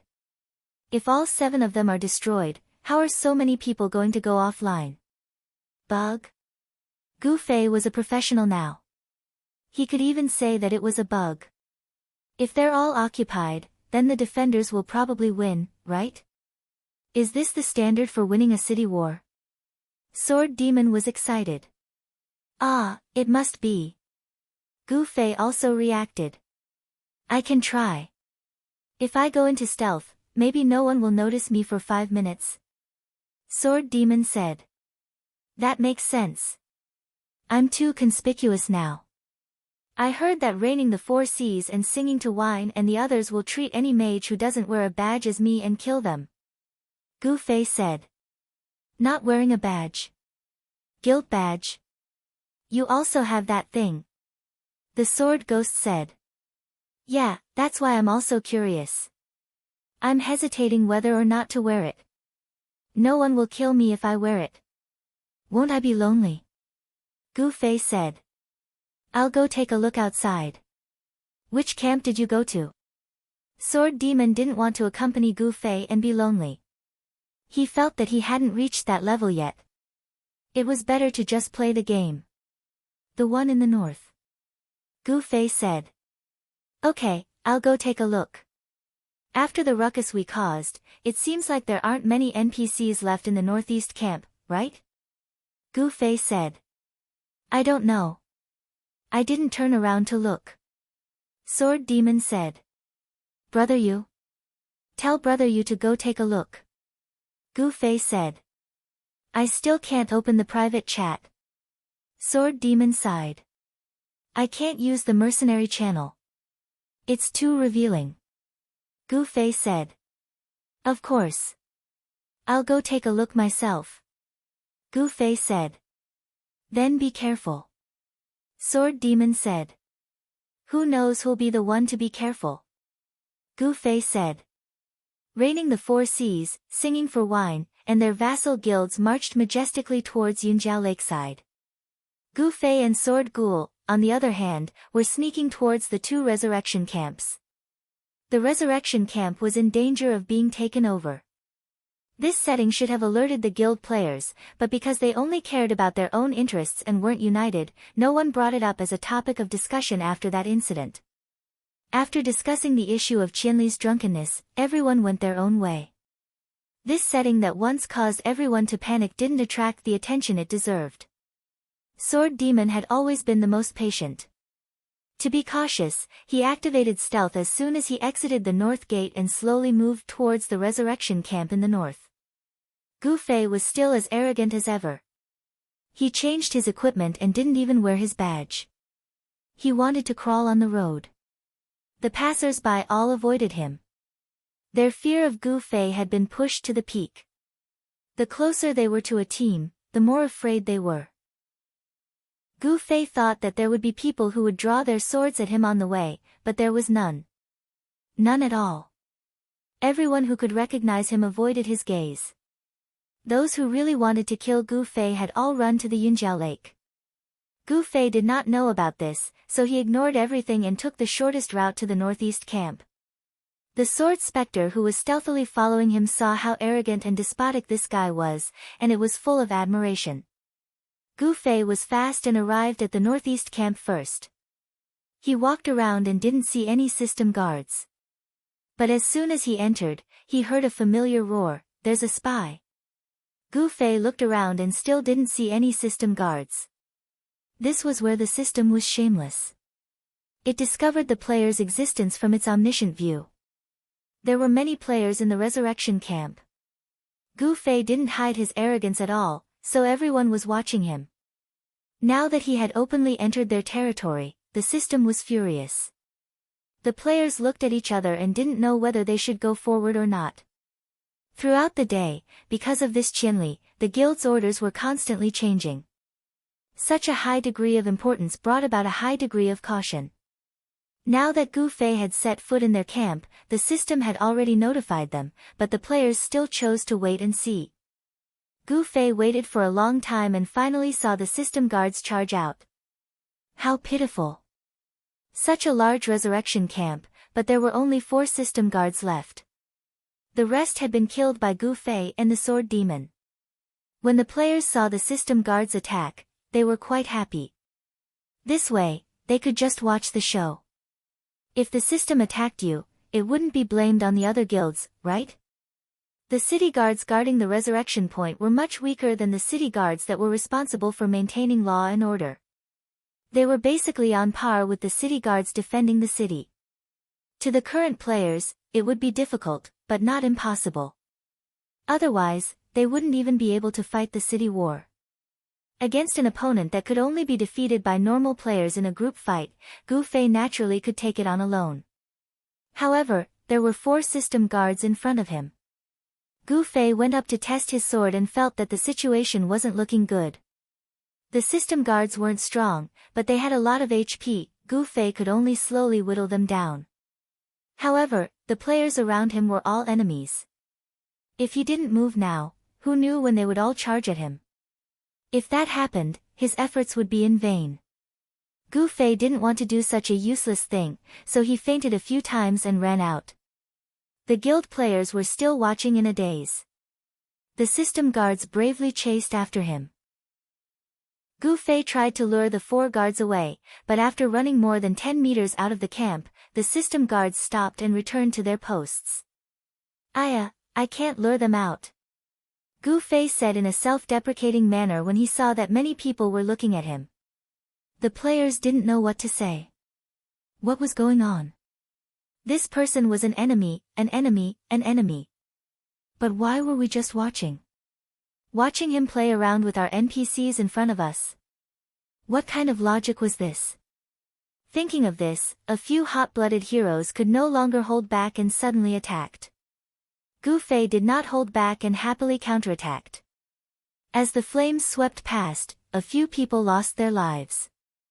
The others who were ready to make a move immediately stopped. Even more people rejoiced inwardly, luckily I didn't attack. Gu Fei looked left and right. No one came up to attack. The 4 guards couldn't think of a way to deal with them either. After thinking for a moment, they turned around and headed north of the resurrection camp. Sword Ghost dragged his feet and finally arrived at his destination. Originally, many large guilds had set up camp in the northern camp. Now, however, none of the large guilds had set up camp here. Suddenly, the northern camp seemed a lot thinner. Sword Demon carefully walked through the crowd in stealth. When he found that no one noticed his presence, he gradually relaxed. The camp was right in front of him. 1 step, 2 steps, 3 steps.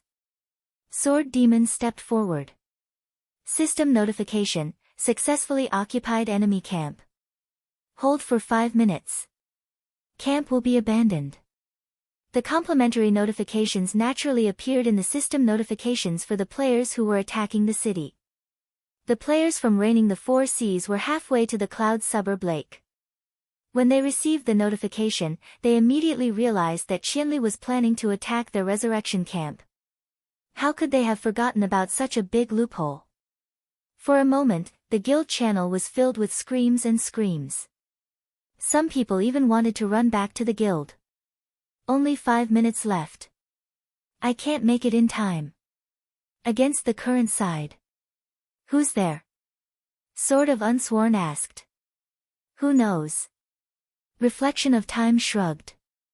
There really wasn't anyone at the camp in the north. The 2 big guilds had left. Black Index Finger had left with his people. Unchung Mutsu hadn't been stationed here in the first place.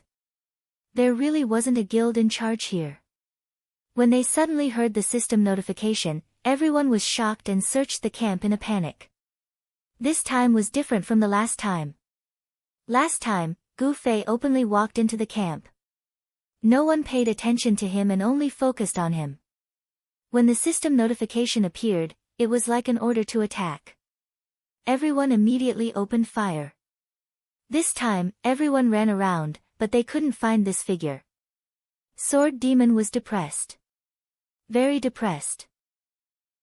The moment he entered the camp and the system notification appeared, his stealth state disappeared.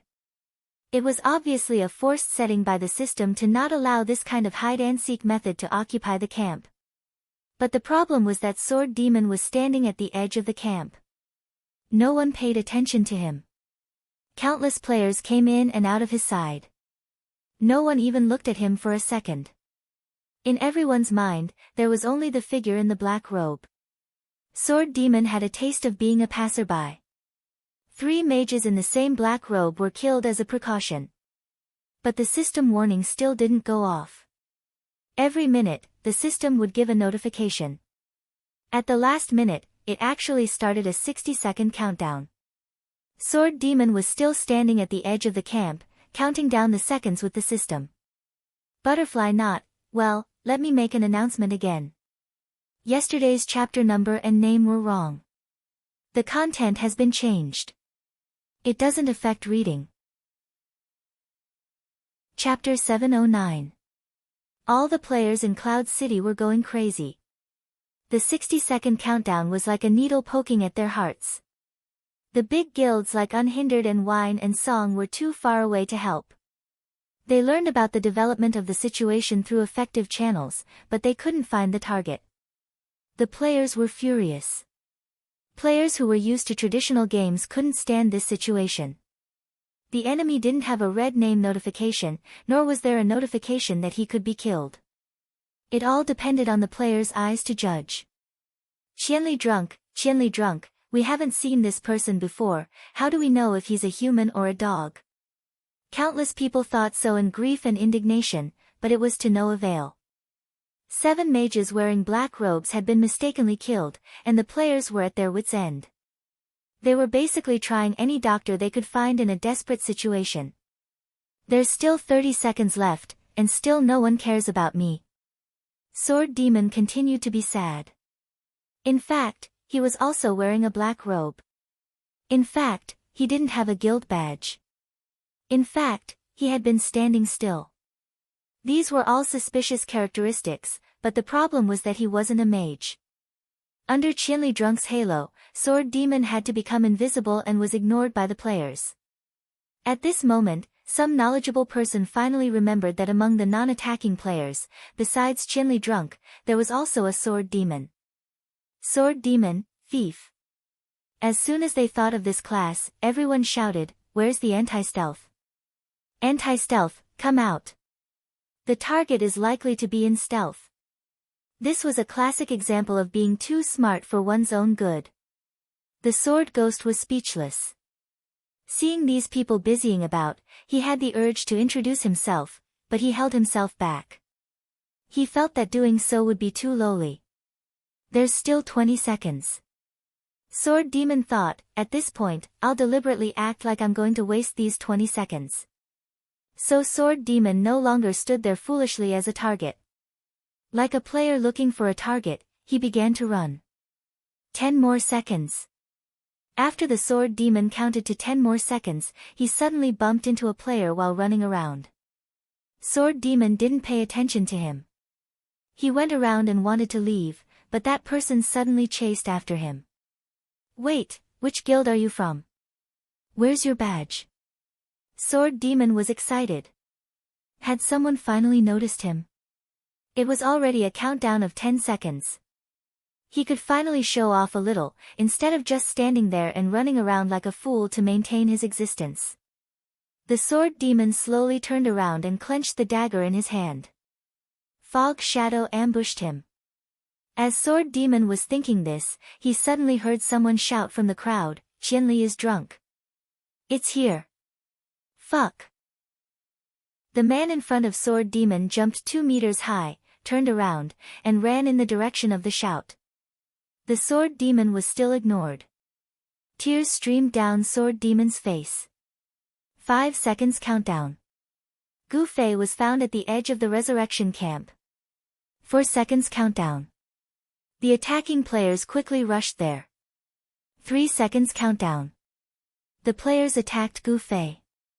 2 seconds countdown. Gu Fei teleported to dodge the attack. 1 second countdown.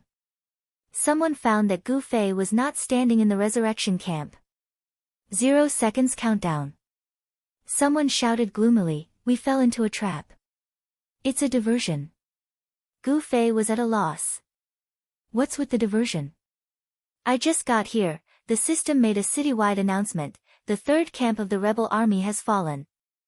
The camp has been abandoned. This area will maintain the offline save function, but it will no longer be used as a resurrection area.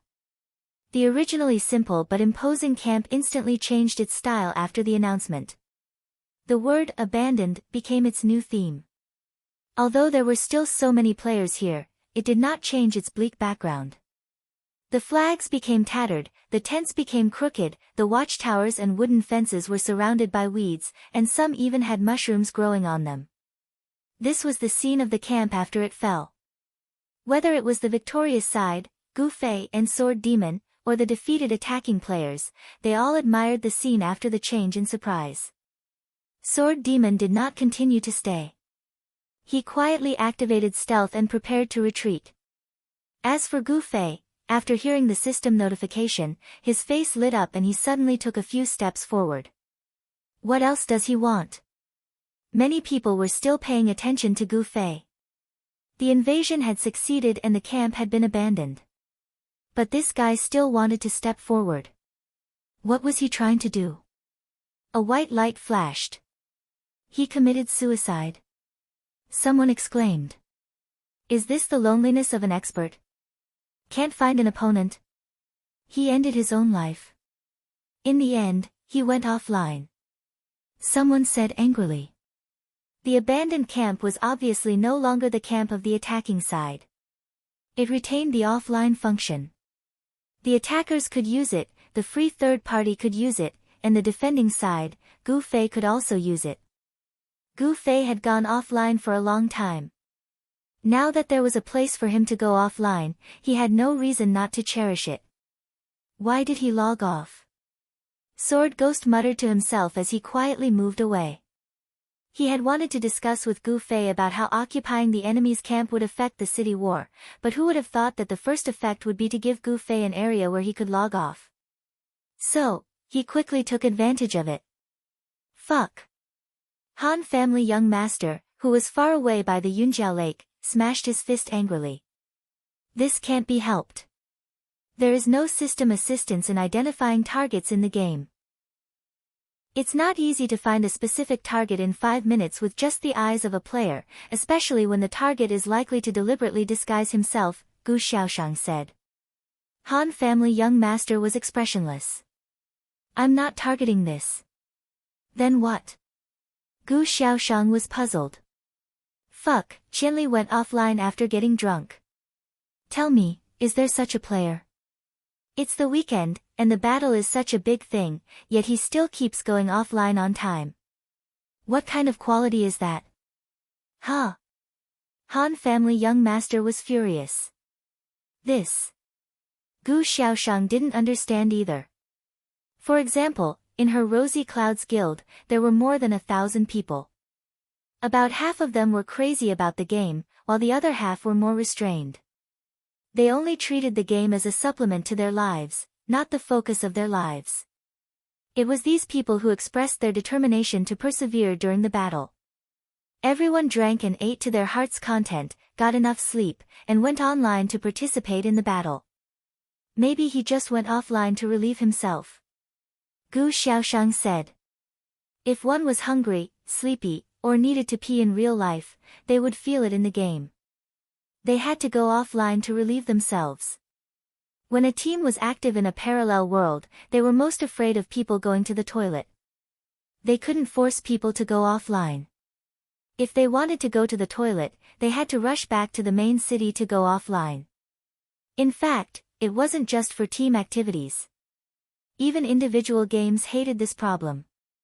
Players used this as an excuse to appeal to the officials for the right to go offline freely. However, it couldn't be helped. It wasn't that the officials didn't want to go offline freely, it was just that they couldn't achieve it with the technology. Thus, everyone could only continue to hold back their pee. The officials were also troubled by this problem. They couldn't think of a suitable solution for the time being. They couldn't possibly appeal to everyone to drink less water for the sake of the game, right? Everyone knew that drinking more water was good for one's health. The game company didn't dare to promote the game like this. Therefore, the only solution they could think of was to adjust the respawn points to cover the entire map and not limit it to the main city. The game company's planners called this plan the public toilet construction plan. It couldn't be more appropriate. Gu Xiaoshang's guess was indeed possible. However, 10 minutes passed and Gu Fei was still nowhere to be seen. Han family young master's meticulous plan at Yunjiao Lake seemed like a complete joke. This guy is really something. He still has a mission on him. This is a two-way quest. Isn't he afraid that the other party will complete it and cause him to fail? Gu Xiaoshang complained. Yes, he's not afraid. That's why I said he's a bastard. Han family young master had been suppressing his hatred for a long time. Now that Gu Fei had gone offline, he had lost his target and urgently needed to establish a new one. Their plan had become a joke, but Sword Without Oath and Against the Current still arrived with their troops. Both of them were worried. Their camp had been abandoned, and they felt that the situation was getting more and more complicated. Could it be that Qianli's drunkenness would cause them to lose in the end? Xiaoshang. Seeing Gu Xiaoshang, Sword Without Oath put away his gloomy face and released his elegance. He's here. Gu Xiaoshang said. He's here. Sword Without Oath rubbed his hands and admired the beautiful scenery of Yunjiao Lake. He felt relaxed and happy. Qianli went offline because he was drunk. Gu Xiaoshang said. Really? He went offline. Sword Without Oath laughed. No matter what Gu Xiaoshang said to him, he would laugh first. After laughing, he reacted and jumped up. What? He went offline. Sword Without Oath also had Gu Fei as a friend, but the guild leader who had a lot of news to deal with every day did not notice this kind of small system notification. Looking at it, Qianli's drunk ID was indeed black. Did he go to the toilet? Against the Current was also at the side. Similarly, he did not notice that Qianli had gone offline because he was drunk. As serious players, they did not believe that Qianli would choose to leave the game at a time like this. I don't think so. It's been more than 10 minutes. Gu Xiaoshang announced. This. Then why are we still gathered here? Sword Without Oath was confused. Gu Xiaoshang shrugged helplessly. Let's disperse for now.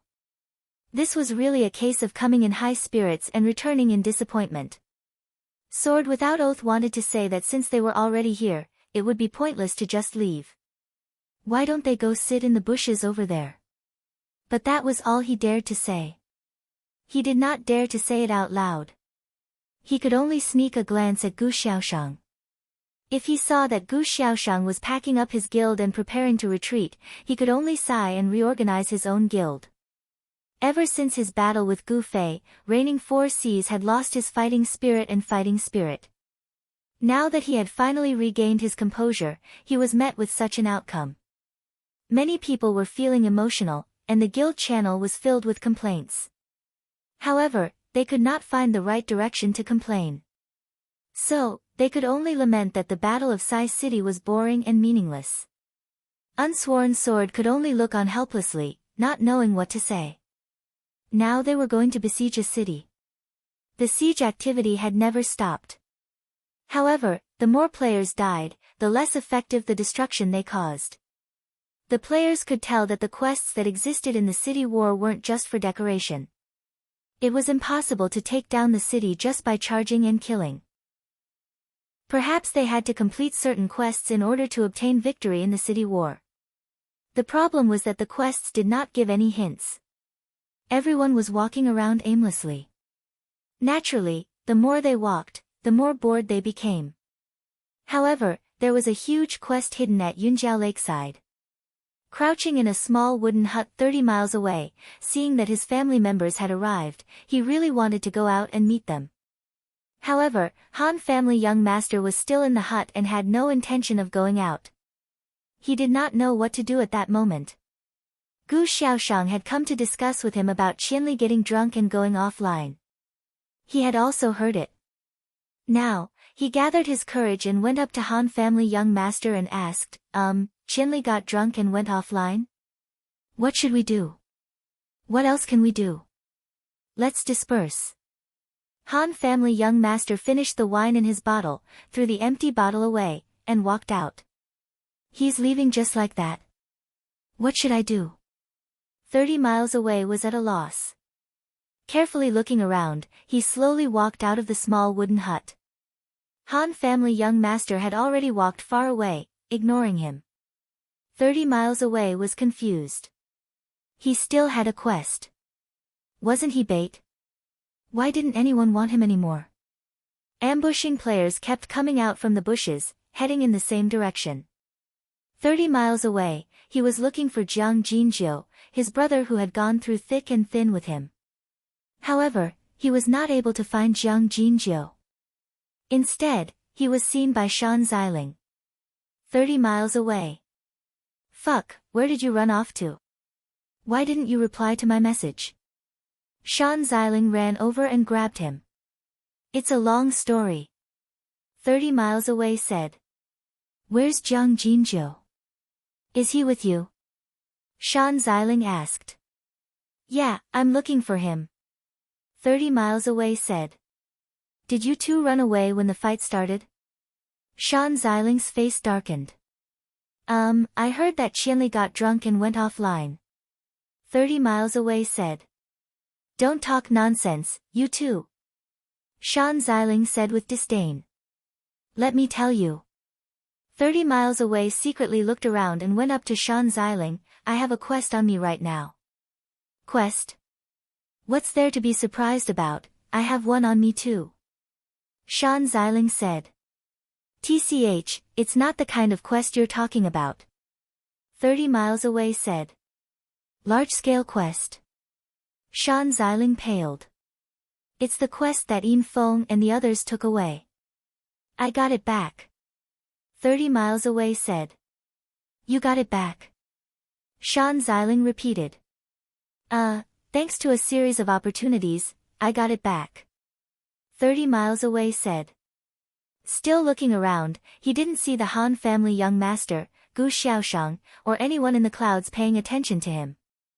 30 li away, he was finally convinced that after getting drunk for 1,000 li, people would no longer think of him as a useful person. No one would pay attention to him anymore. If there's a quest, why aren't you telling the president? Find a way to complete it. Shan Xiling said. Don't worry, it's a long story. Where's Jiang Jinzhou? Let's find this brat first. 30 miles away said while sending a message to Jiang Jinzhou. Jiang Jinzhou replied with his coordinates. The two of them went over and found Jiang Jinzhou tied up like a rice dumpling in the grass by the lake. Shan Xiling was shocked and quickly went to untie him. Looking at his mouth, he found that someone had stuffed a rag into it. How did this happen? Shan Xiling didn't understand. Han family young master, that bastard. Jiang Jinzhou cursed. After cursing, he looked around and asked 30 miles away, is he gone? He's gone. That person really can do what he says. 30 miles away exclaimed. At the same time, he was glad that he had been following that person's orders, otherwise his fate would have been very bad. Fuck, fuck, fuck. Jiang Jinzhou spat out 3 mouthfuls of mud. What the hell is going on? Shan Xiling couldn't understand. The two of them spoke one after another and told him everything that had happened. A blessing in disguise. Shan Xiling was very happy, not understanding the bitterness of the two of them. Go find the guild leader. Fan Xiling's loyalty was very high, so he immediately reported. Ah. There's such a thing. When Countercurrent heard this, he was so happy that he couldn't close his mouth. 1,000 Miles Drunk had already made up his mind to deal with them, and now that he found out that the quest had somehow landed back on him, he was overjoyed. He didn't pursue the matter of the two running away at the last moment.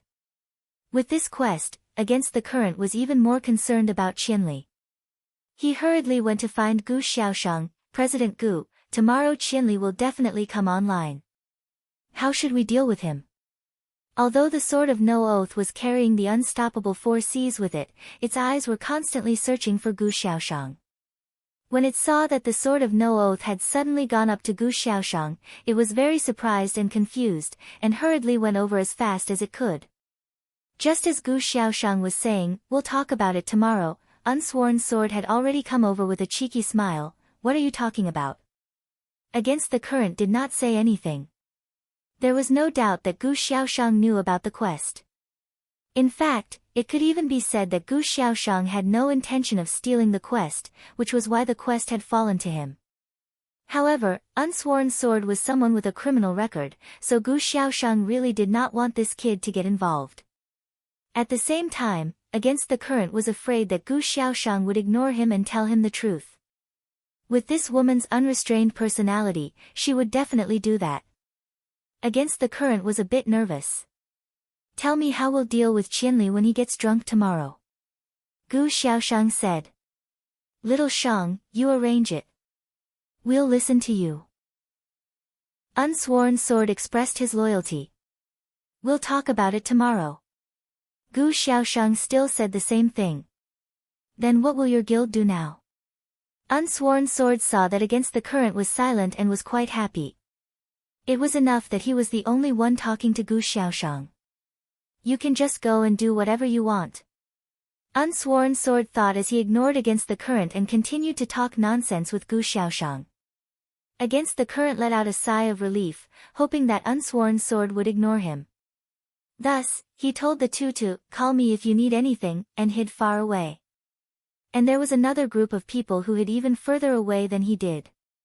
Looking up under the tree was waiting and waiting to reap the benefits. In the end, he received news that Qianli got drunk and logged off, canceling all operations. Fuck. What kind of person is this? Does he have any sense?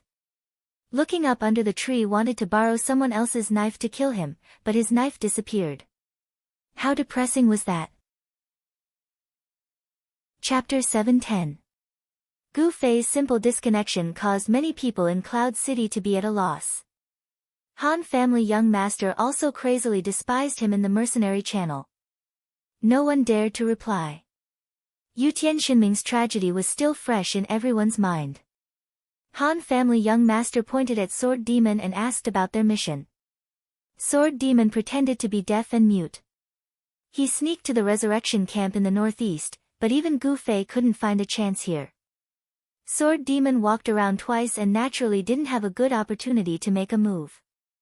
However, Sword Demon was also a person who couldn't stay idle, so he changed to another camp and tried to provoke the players and camp NPCs to fight each other in the same way as before. However, the players in Cloud City had lost their camp because of this joke of internal strife. They really wouldn't be stupid enough to fall for this again. Sword Demon pretended and was seen through. Sword Demon was actually just idle and had nothing to do. He didn't have much hope in his heart, so he had already prepared a way out. Taking advantage of the other party wanting to surround him, he used a misty ambush to kill a way out and swaggered away. Sword Demon returned to the Assassin's League in the city and received another assassination mission. In the end, it was another inexplicable small leader, so small that even Brother Yu didn't know. This made Brother Yu feel very ashamed, his information was actually missing. In the end, it was Sword Demon who comforted Brother Yu with a few words and decisively cancelled the mission. As a result, after cancelling the mission twice in a row, the Assassin's League gave a serious criticism to Sword Demon, warning him that this kind of work style of picking on the light and fearing the heavy was not acceptable. Sword Demon didn't know whether to laugh or cry. In order to punish Sword Demon, the Assassin's League didn't give him a mission in a fit of pique. Sword Demon walked around Cloud City and didn't find anything else. How boring and lonely. Sword Demon played with the catapult on the city wall for a while and went to the battlefield to kill people. There were so many players, but none of them were his companions. This went on until the morning, and the players were very tired. The city war wasn't like the duel tournament where it would be held at a fixed time every day. Since the event was announced last night, there was no indication of when it would stop. Most of the people who had stayed up all night were Sword Demon and the others who were used to playing all night long. There were also many people who were prepared to stay up all night because of the city war. They could not hold on any longer and retreated after midnight. Compared to last night, when the city war had just begun, the four gates were bustling with people. At this moment, all four directions looked a bit depressed. The players who fought through the night did not come out empty-handed. At the very least, the fact that there was a limit to the number of deaths had been revealed by the players. This situation first occurred in the direction of the South City Gate, where the battle had never stopped. Due to the repeated incidents at the Northern Gate, the guilds that didn't want to get involved with the major guilds had all retreated to the Southern Gate, which was directly opposite the Northern Gate. Even the Black Hand Alliance, which had moved later, had also chosen to settle down at the Southern Gate. No one proposed any kind of cooperation, and no one pretended to be a god and stood up to lead. Everyone just worked hard to attack the system. As they continued to grind and grind, finally, there were players who realized that they were declared dead and could not be more dead, so they withdrew from the city war. This phenomenon was like a contagious disease. After the first person had died, there would be a second and a third person. The system was very fair and treated everyone equally. It was impossible for it to specifically target a certain guild. Countless players reached this threshold one after another. Among them, there were players who made inferences based on the time they stayed in the resurrection camp after death and finally came up with this limit. 25 times. When the player died 25 times, the system would declare them completely dead and withdraw from the city war. This news undoubtedly caused panic among the players. No matter how many times it was, as long as there was such an upper limit, it would cause people to worry. The number of players who recklessly charged on the battlefield suddenly decreased by a lot. Many people began to be cautious and even hesitated to move forward. The battle situation, which originally did not have an advantage, became even more unsightly after this setting was discovered. In the wee hours of the morning, when most players were preparing to go offline to rest, the attacking players could be said to have suffered a crushing defeat. Go offline and rest. Come back as early as possible. The city war will probably only take a few days, so everyone will have to work hard for the next few days. There were basically similar voices in the various guilds. After the guild leader said a few words before dispersing, everyone returned to the resurrection camp and went offline. Of course, the city war did not completely stop. Those who fought through the night logged off at this time. However, those who logged off on time or those who could not hold on for the second half of the night, after catching up on sleep, thought about the important matter of the city war and rushed to the morning shift. The city war was still ongoing, but it was no longer as grand as it was last night. At this time, the city war in the entire parallel world was considered to have entered a stage. There were already many discussions on the forums. After Brother Yu went offline in the morning, he habitually went to the forum to take a look. The official forums had even specially opened a City War section for the City War event. At this time, it was the most popular of all the sections. The players of the various main cities were discussing the situation of the City War in their main cities. Brother Yu liked to summarize information. Originally, he wanted to summarize some of the settings that he discovered on the first day of the City War and post it. In the end, he discovered that the settings that were posted by the players had already been compiled into a post. This post was even pinned at the top by the moderator. It was quite eye-catching, and the content was constantly being updated. Brother Yu clicked on it and took a look. For example, problems like the upper limit of 25 deaths had long since been incorporated. Some of the settings that Brother Yu knew were all covered in this post. There was nothing for Brother Yu to add. It was more appropriate to absorb some of the knowledge that he did not know from here. In the end, there was strength in numbers. Brother Yu sighed. However, looking at it carefully, the settings were still different from city to city. It could not be generalized. This was especially true for a main city like Linshui City, which had a special terrain.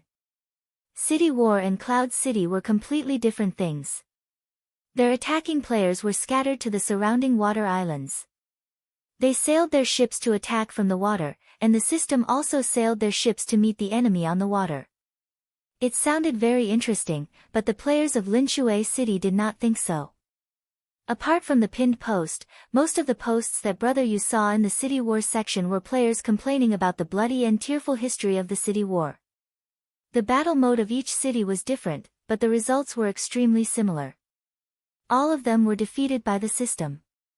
No main city saw a clear hope of victory. The one that showed the most improvement was Sunset City. The players of Sunset City used their terrain to cross the main city's dried-up river in an attempt to directly drill into the main city from there. All the players in the city gathered here. They did not attack the city gate, but the river. They forcibly cut off the system's guards on both sides. They resisted the system's pincer attack and stone smashing, vowing to die to climb in. However, when they climbed to the front, they found that the shameless system had already blocked the river. However, the players of Sunset City did not give up. They believed that this was a way to win, and they were prepared to dig through the river with one heart. According to the poster, by the time he posted, he had already dug a big hole. Everyone believed that sooner or later they would be able to dig through. This spirit of persevering in labor in the face of the system's killing was unanimously praised by the players who replied. Many main city players claimed that they wanted to learn this spirit and go back to digging the wall. The matter of the outer city, Brother Yu also looked at it as a joke. After looking through the sea of posts, he finally found something related to Cloud City. The post with the most clicks and replies made Brother Yu sigh in admiration. Qianli, oh Qianli, you really are so bright and outstanding no matter what. What the players of Cloud City were highly discussed about was the appearance of the defending players in their main city. The defending players may not be unique to Cloud City. In addition to Gu Fei and Sword Demon, it is currently known that Apple Vinegar, Broken Water Arrow, Little Ray, and others have entered the camp. From this, it can be seen that the camp already exists. In the case of the system not giving a clear hint, there are still many people who mix into the camp because of luck. But the problem is that such people are absolutely in the minority. Just like Little Ray, he is a defending player. What kind of storm can he set off? A person listlessly sweeping the streets, picking up stones, pushing a cart to deliver goods, simply does not attract any attention. Only Gu Fei, alone, set off countless bloody storms. The two biggest guilds of Cloud City had been drenched in this bloody rain and foul wind. It is unknown which character this player in Cloud City is. In any case, in the post from the perspective of these two major guilds, desperately accusing Qianli of being drunk.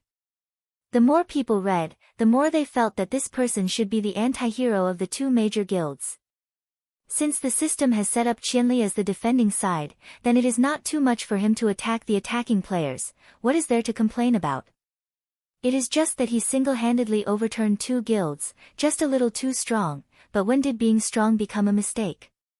Brother Yu carefully looked at the replies of the players and found that the players have no hatred for Qianli's actions, no sympathy for the suffering of the raining and singing. What everyone is concerned about is, how can Qianli be so strong? One person against 1,000, how can other players survive? Could it be that this is actually anti-hero Qianli? Brother Yu thought to himself. From the final direction of the post, the players finally focused on Qianli's excessive strength, and because of this they were indignant. Using the public opinion of the players to attack Qianli, is that the Harmony Ghosts doing? Brother Yu thought of Yi Xiaowu and the others. At this time, in the game, the elite players of the major guilds have all stayed up for the night, and most of them have already logged off to rest. But in the midst of singing and drinking, the team led by Against the Current still hasn't logged off. Not only did this group of people not show any signs of fatigue, but they were also very energetic. They did not stay up late. In the few hours that they pulled an all-nighter, these characters took turns to log off to rest. Some rested more, some rested less, but no matter what, at this moment they are far more energetic than the players who were still hanging on after an all-nighter. Directly opposite the North Gate, on the abandoned Camp 3, the 212 players of the guild were gathered Against the Current. These were all core members of the guild that he deeply trusted. These 212 people, Against the Current, could all be called out by name. They could be said to be the mainstay of singing and drinking. These 212 people may not have an absolutely balanced class composition, but they all had absolute guild loyalty. Against the Current believed that there wouldn't be any half-hearted slackers among these 212 people. At this time, they were gathered here for the guild's important quest. This time, Against the Current was completely cautious. He didn't even speak in the guild channel. The 212 people were divided into 3 teams, against the current, Fan Xiling, and a mage called Sea Breeze each led a team. Against the current stood together with Fan Xiling and Sea Breeze. The topics that the 3 of them discussed were directly transferred to the guild channel, and if there were any suggestions, they could reply. This is the place. Are you sure? Against the current said. I'm sure. I've asked many people to confirm, this is the place. Sea Breeze said. The 3 of them formed a triangle, in the middle of them was an empty space that belonged to the previous Camp 3. This small area had its own function, logging off and saving. Because of this function, it was fortunate enough to become the place that Qianli stepped on when he went offline in a drunken stupor. As a result, Against the Current now had their eyes on it. Fight against Qianli's drunken stupor. Not to mention the danger, the most important thing was whether or not they could find Qianli's drunken stupor to fight against him. As a result, while Qianli went offline in a drunken stupor, Against the Current found a good opportunity to directly go offline, wait for him to come back online, and then directly ambush him.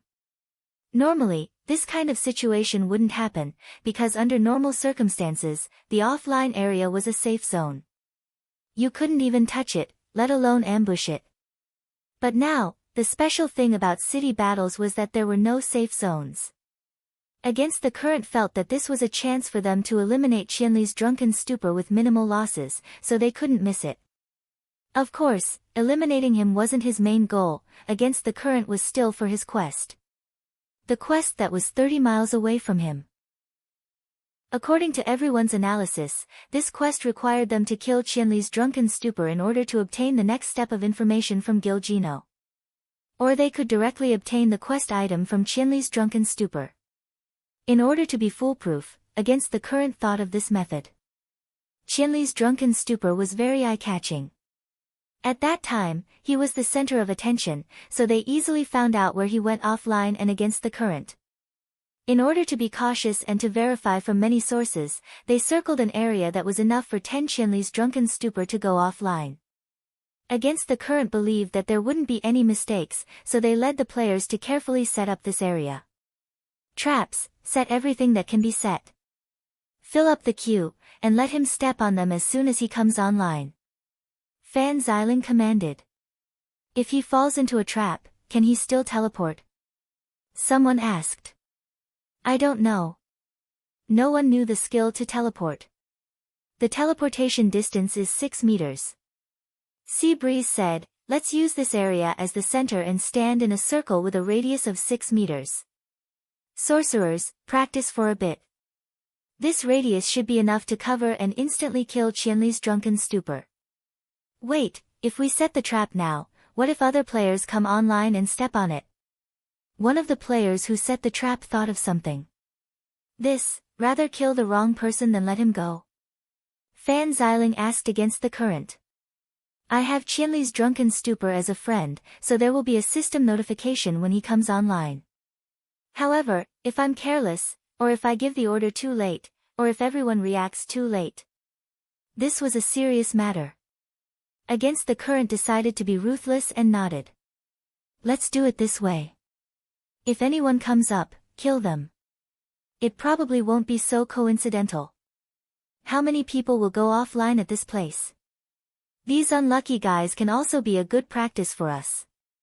Sea Breeze's thoughts became even more ruthless. Archers and sorcerers are the main attackers. The other classes are on standby to deal with unexpected situations. Against the Current gave the final order. I believe there won't be any unexpected situations. I don't believe he can still escape like this. Fan Xiling was full of confidence. The next step was to wait. Warriors, thieves, paladins, and priests could relax a bit, but the sorcerers and archers had to be fully focused. No one dared to imagine what would happen if they were careless and Qianli's drunken stupor reacted. Emergency? Could they really deal with an emergency? There were only 212 people here. Success or failure depended on this one move. Everyone was very clear in their hearts. What time did Qianli's drunken stupor go offline last night? Around 11 a.m. Sleeping for 8 hours isn't enough, why isn't he online yet? He still needs to eat breakfast, right? Then he should be done eating. He doesn't have a computer at home, so he has to go to the internet cafe. Is he not online because he has something to do? Why isn't he here yet? In the blink of an eye, it was already 10 a.m. After the desolate morning market passed, the game gradually became lively again. Those who had a routine life basically chose to go online at this time. Logically speaking, Gu Fei should have appeared around this time, but he was still nowhere to be seen. However, no one had come online at the center of the circle until now. However, in the 6-meter radius area, there were people coming online from time to time. Some of these people were in the city war, while others were not. However, when they came online and saw this situation, they were all shocked. Those who were in the drunken stupor didn't say much, casually making way for them to leave.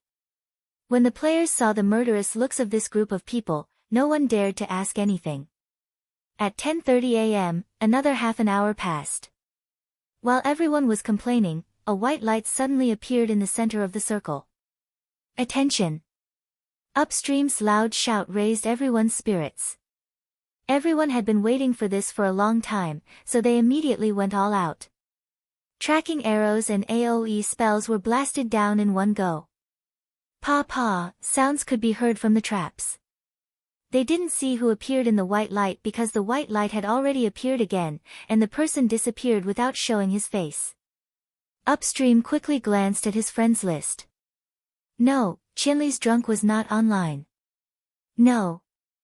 Upstream announced regretfully, but he realized that everyone was not very dejected. They had been lonely for a long time, and killing a random person was also a way to exercise their muscles. Everyone was excited for a while, and then they cleaned up and organized what needed to be organized. In the blink of an eye, another half an hour passed, and the white light appeared again. At the same time, Upstream felt like he heard the sound of a system notification. He suddenly had a wonderful feeling, but he still reminded everyone very seriously, attention. It was still a tracking arrow, an AoE spell, and the white light directly enveloped the opponent. Who was it?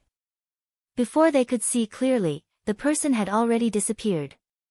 However, Upstream quickly looked at the system notification and announced excitedly, "It's Chinley's drunk." Damn! Everyone raised their arms in excitement. They had actually succeeded in killing 1,000 miles drunk, even though they had used an extremely shameless method. Damn, so ruthless. Gu Fei, who was sent to the resurrection point as soon as he went online, was very embarrassed. He was actually hated to this extent, and was ambushed at the place where he went offline and attacked as soon as he went online. Who was it? Gu Fei did not even see the person. Chapter 711. The embarrassed Gu Fei didn't even know who the murderer was. He couldn't use the mercenary channel in the city, but it didn't seem like it was the Han family young master's doing.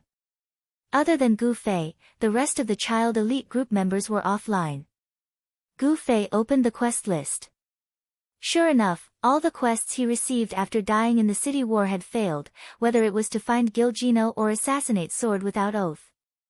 Gu Fei had no choice but to go back to the two places where the quests were issued to see if the NPCs had anything to say about it. Outside the city, the 212 people who had successfully killed Qianli drunk were so excited that they couldn't calm down for a long time. The guild leader was especially excited and wanted to share this joy with others. In the end, he looked at the guild leaders who had killed Qianli drunk. Sword Without Oath and Gu Shaoshang were offline. Going against the flow swallowed a mouthful of saliva. He had no choice but to turn around and continue to high-five his brother to celebrate. Even Upstream was so happy that he forgot himself, but Fan Xiling was still calm. He was the first to run to the area where Qianli drunk was killed and carefully searched the ground. There was nothing on the ground. Fan Xiling ran back and picked it up. He was also 30 miles away. How is it? Is there any progress on the quest? Quest? Oh, right. Quest. 30 miles away also reacted and quickly opened the quest list, but it was still the same sentence. Do we need to go back and find the NPC? 30 miles away guessed. Upstream also came back to his senses and began to pay attention to the reason they were doing this. There was no system notification from 30 miles away, and there were no quest items on the ground, so the team immediately set off towards Cloud's suburb lake. NPC Gilgino was currently stationed there. Afraid that the NPC would get lost, he went against the current and specially left someone here to accompany him. Along the way, everyone was still immersed in the excitement of killing Qianli, unable to extricate themselves. Going against the current, they felt like they had traveled back in time. He vaguely remembered that when the guild was first established, he and a few of his brothers had accepted a guild quest. After a few people had sacrificed themselves, they had finally succeeded in killing the boss and completing the quest. Everyone had also been excited for a long time. I haven't had this kind of pure happiness in a long time. It turns out that I need a strong enough opponent to stimulate me. Speaking of which, it was not that he did not have any opponents. It was just that the competition between him and guild leaders like Unsworn Sword and Unchung Mutsu required him to resort to every conceivable means. Furthermore, there was never an end to it. Even if he managed to gain the upper hand, he did not feel as exhilarated as he did now. On the other hand, a boss-like existence like Qianli drunk was very satisfying after being defeated. The people who were drinking and singing were in high spirits, singing and laughing along the way. But when they arrived at Yunjiao Lake and found Gilkino, a basin of cold water was poured over their heads. Hey, we've already killed Qianli. Don't play dumb. 30 miles away wanted to grab Gilkino. What's the point of saying this to the NPC? Shan Xiling didn't know whether to laugh or cry. She maintained her calm and looked at Upstream. Upstream was currently experiencing what it meant to be happy for nothing. Of course, killing Qianli drunk was fun, but it was only fun when there was a purpose to it. Even if no one thought about the quest before, everyone had at least one thought in their hearts, that this killing was very meaningful and beneficial. But now, the meaning and benefits were all gone. Gilkino kept repeating the same words he had told 30 miles away before, which clearly meant that there was no progress in the quest at all. How could this be? There was a lot of discussion in the guild channel. After thinking for a moment, Upstream suddenly asked, who said that this quest was to be taken from Qianli drunk? 30 miles away thought for a moment and broke out in a cold sweat. He hadn't heard the NPC's prompt at all. He had only heard it from the Han family young master, but the Han family young master had used him as cannon fodder and hadn't said anything at all. 30 miles away was the most muddle-headed quest player in history. He didn't know the ins and outs of this quest at all. Halfway through, he had exchanged a few words with the NPC and had inexplicably taken the quest. From what he heard from Gilkino's conversation, someone had taken something important from here ahead of time and had to get it back. There was no evidence that this was done by Qianli drunkard. What did I say? 30 miles away stammered. Why did he say that Qianli drunk? Search the Yunjiao Lake and see if there are any clues, especially around this small wooden house, Upstream ordered. More than 200 people got to work. 30 miles away stood at the foot of the wall like a child who had done something wrong. The start of this quest is still at the crater. Come. Those who know something, come. Let's sort out the plot of this quest. Upstream ordered the people to work while chatting with them in the channel.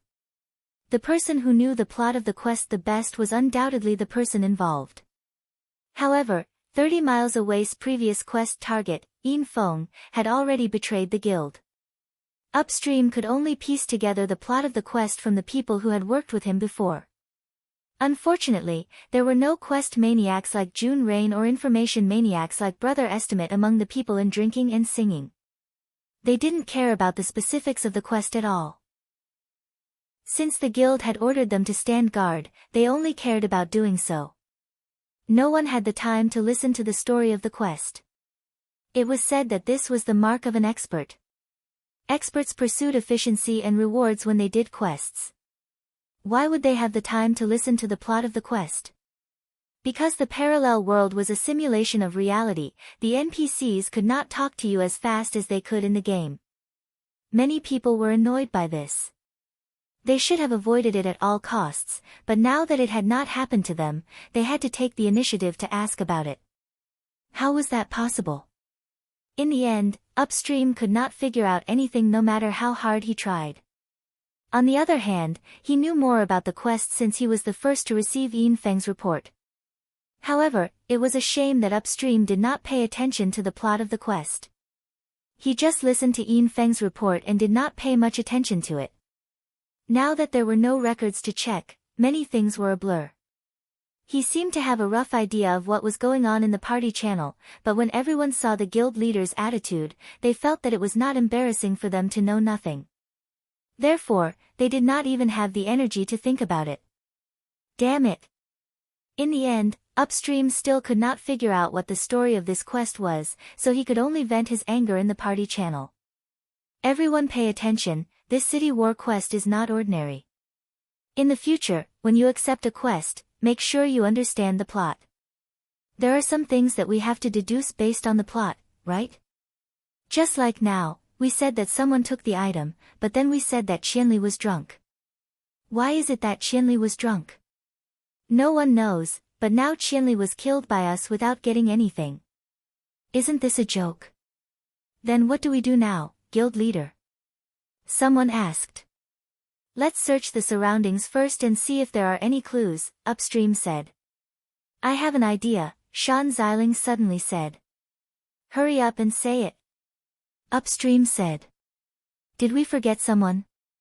Shan Xiling said. Who? Sword Demon. Huh? Everyone was startled. At the beginning, at the pit, it was Sword Demon and Qianli who appeared together to cause trouble. These two are friends, and now that they are defending the city together, many of their actions may have been carried out together. If this plot of taking the item is really related to Qianli being drunk, it might not be him, but Sword Demon? Shan Xiling said. What you said makes a lot of sense, Upstream nodded repeatedly. Because Qianli was too strong when he was drunk, we all ignored the existence of Sword Demon. Think about it, the abandonment of Camp 3, according to the information we gathered, at that time, Qianli was drunk and rushed over from another direction. He only logged off after the camp was abandoned, so the abandonment of the camp had nothing to do with Qianli being drunk.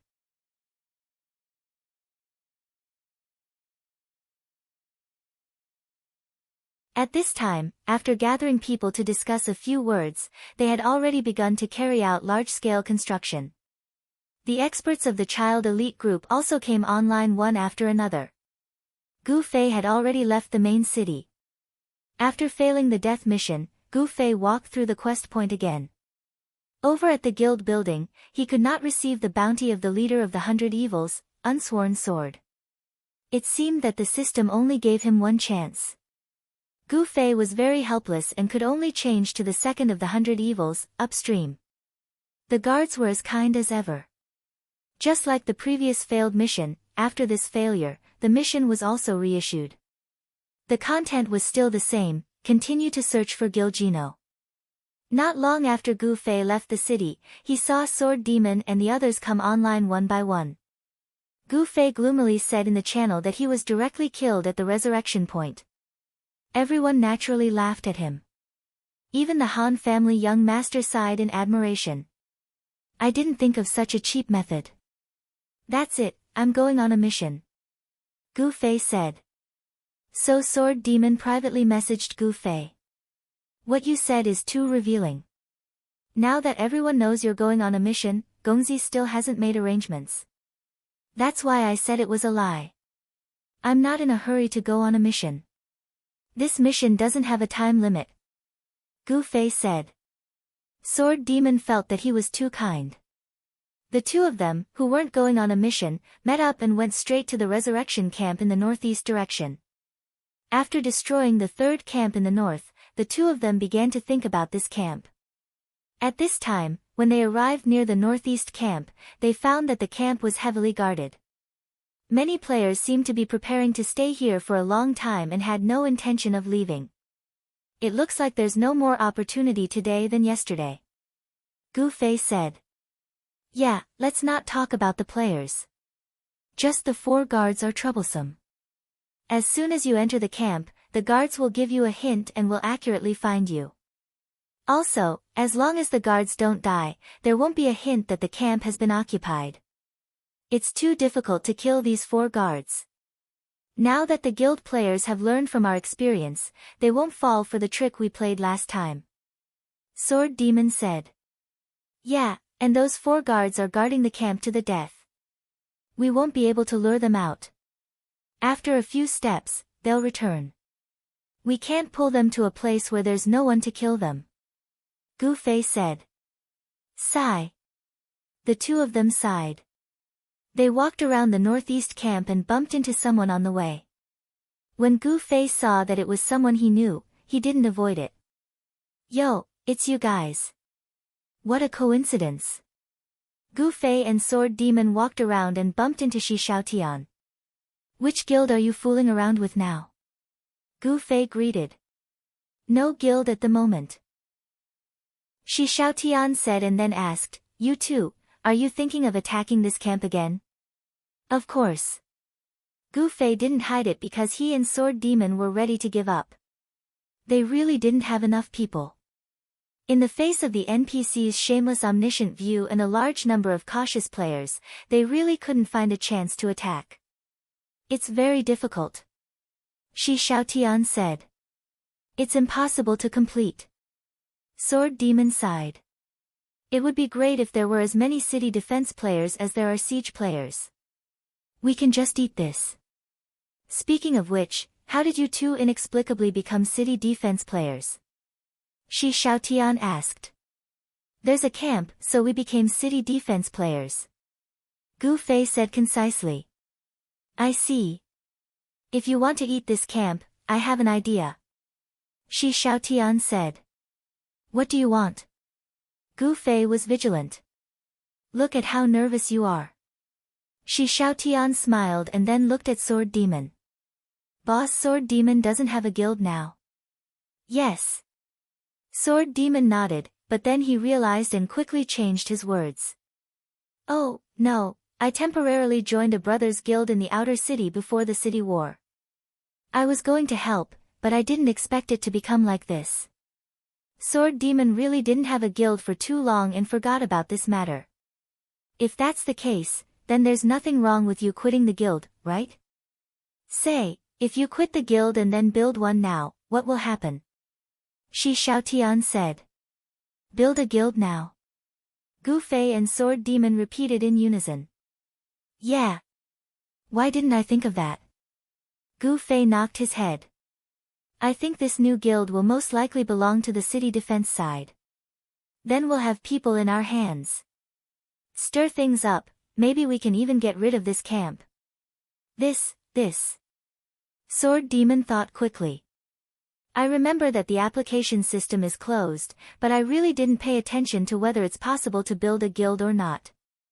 Why don't we try? Gu Fei suggested. Building a guild also requires people to respond. Now that the entire city is closed and the neutral players are all in the wild, where can we find people? Even if we find people, now that the application system is closed, how will they respond? Sword Demon really had a lot of doubts. Oh. There are these settings. We're all outside the city now, so I'm not sure about the situation in the city. But if it's just a lack of people, I can help you get the points. Shi Xiaotian said. You? Counting 1, we're still short of 18. Thinking of the limit of 20 people, Gu Fei glanced at Shi Xiaotian unhappily. Shi Xiaotian looked elsewhere and hummed a song, 18. Sword Demon looked at Gu Fei strangely. What kind of math was this? Shouldn't they be short of 17? I have a guild, brother.